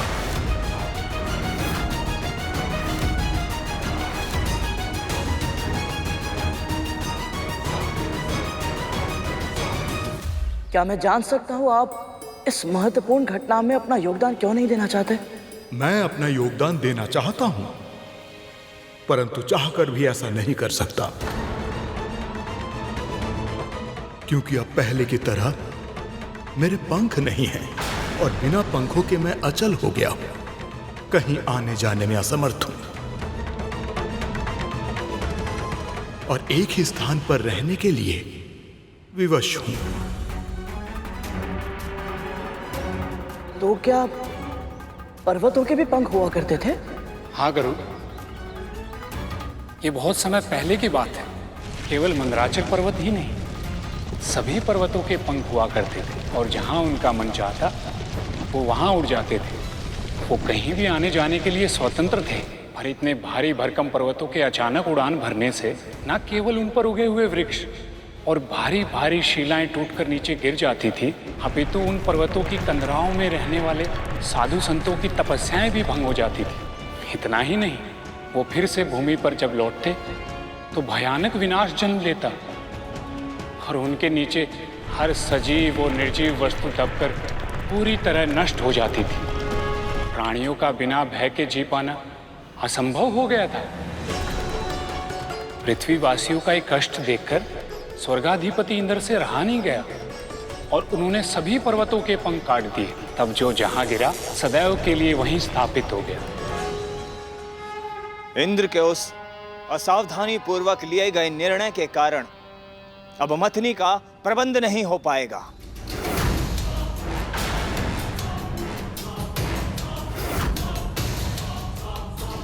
और जिसके कारण ना ही समुद्र मंथन होगा और ना ही अमृत मिलेगा।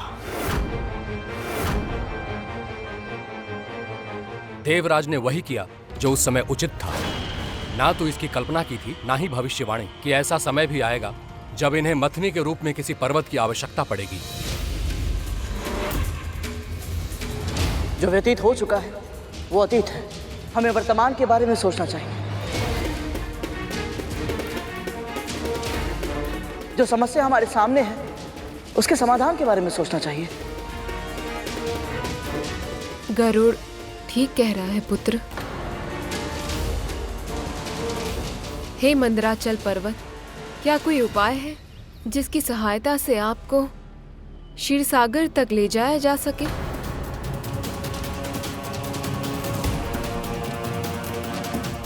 एक उपाय है देव माता। देवगण और असुर दोनों ही प्रजातियां अपने अपने बल के लिए सुविख्यात हैं। यदि यहां पर उपस्थित कोई भी बलशाली मुझे उठा सके तो वो मुझे क्षीर सागर तक पहुंचा सकता है।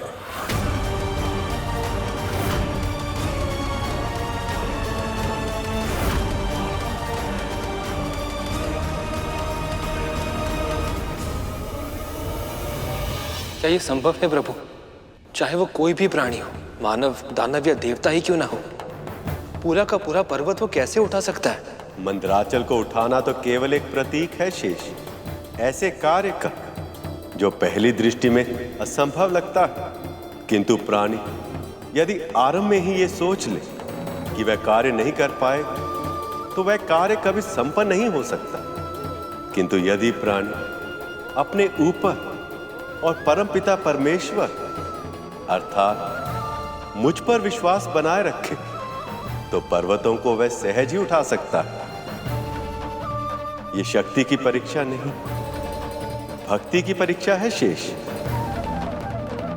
अद्भुत प्रभु, अद्भुत है आपकी लीला। अब तो मैं ये जानने के लिए और भी आतुर हो गया कि आगे क्या होगा। असंभव है ये। अवश्य ही विष्णु का षड्यंत्र है। हमारी दृष्टि में हमें दुर्बल सिद्ध करके हम असुरों का मनोबल कम करना चाहता है ये। प्रभु विष्णु तो मां लक्ष्मी के वियोग में वैसे ही व्याकुल है, भला वो ऐसा कैसे कर सकते हैं? सभी को कोई ना कोई कार्य असंभव लगता है और वो तब तक असंभव होता है जब तक कोई और उसे कर ना ले। मुझे विश्वास है महाराजा बलि मुझसे सहमत होंगे, क्योंकि कुछ ही समय पहले तक लगता था कि मृत प्राणियों को जीवित करना असंभव है, और फिर गुरु शुक्राचार्य ने संजीवनी विद्या की सिद्धि प्राप्त कर ली और सब कुछ बदल गया। नारद मुनि सही कह रहे मां। जब तक आपका आशीर्वाद हमारे साथ है, ऐसा कौन सा कार्य है जो असंभव है, जो हम असुर संभव नहीं बना सकते? यदि असुर नहीं कर पाए तो हम देवता अवश्य कर लेंगे।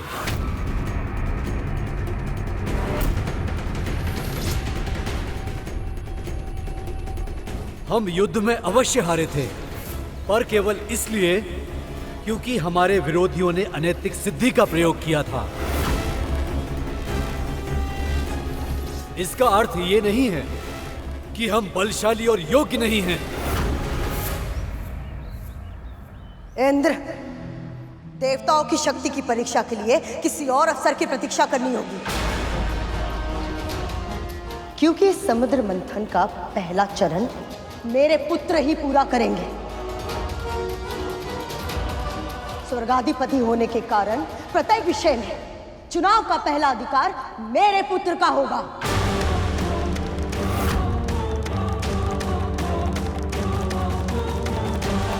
इतना बड़ा लक्ष्य सामने है, पर उस पर ध्यान केंद्रित करने के स्थान पर ये सब आपस में झगड़ा क्यों कर रहे हैं? अवश्य।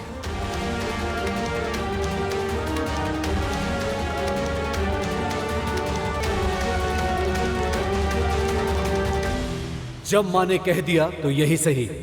असुर जाएं, और हो सके तो इस पर्वत को अवश्य उठा लें।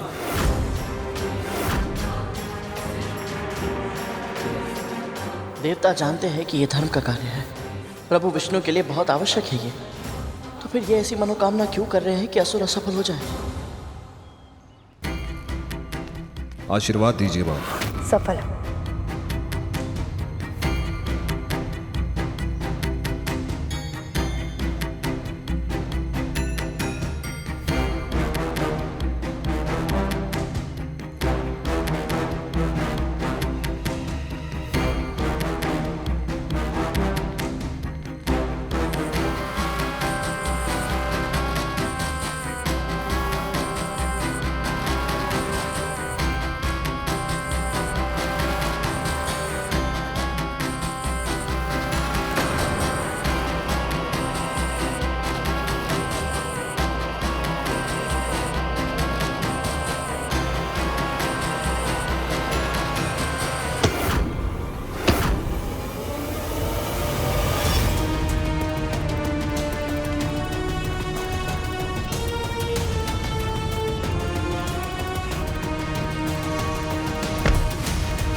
ये सारे के सारे असुर इतने शक्तिशाली होकर भी इस पर्वत को उठाना तो दूर, इसे हिला भी नहीं पा रहे हैं।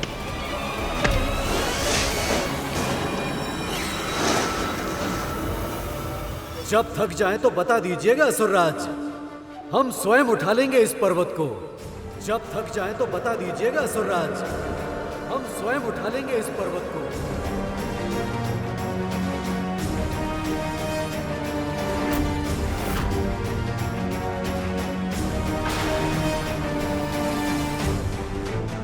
ये इंद्रदेव क्या कर रहे हैं? कटु वचन कहकर असुरों को क्रोधित कर रहे हैं।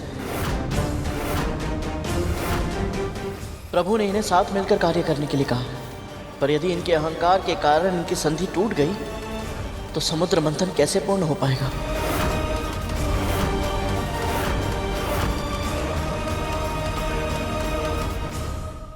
पक्षीराज गरुड़ के साहस भरे कारनामे देखने के लिए चैनल को सब्सक्राइब करें और साथ ही बेल आइकॉन दबाना न भूलें।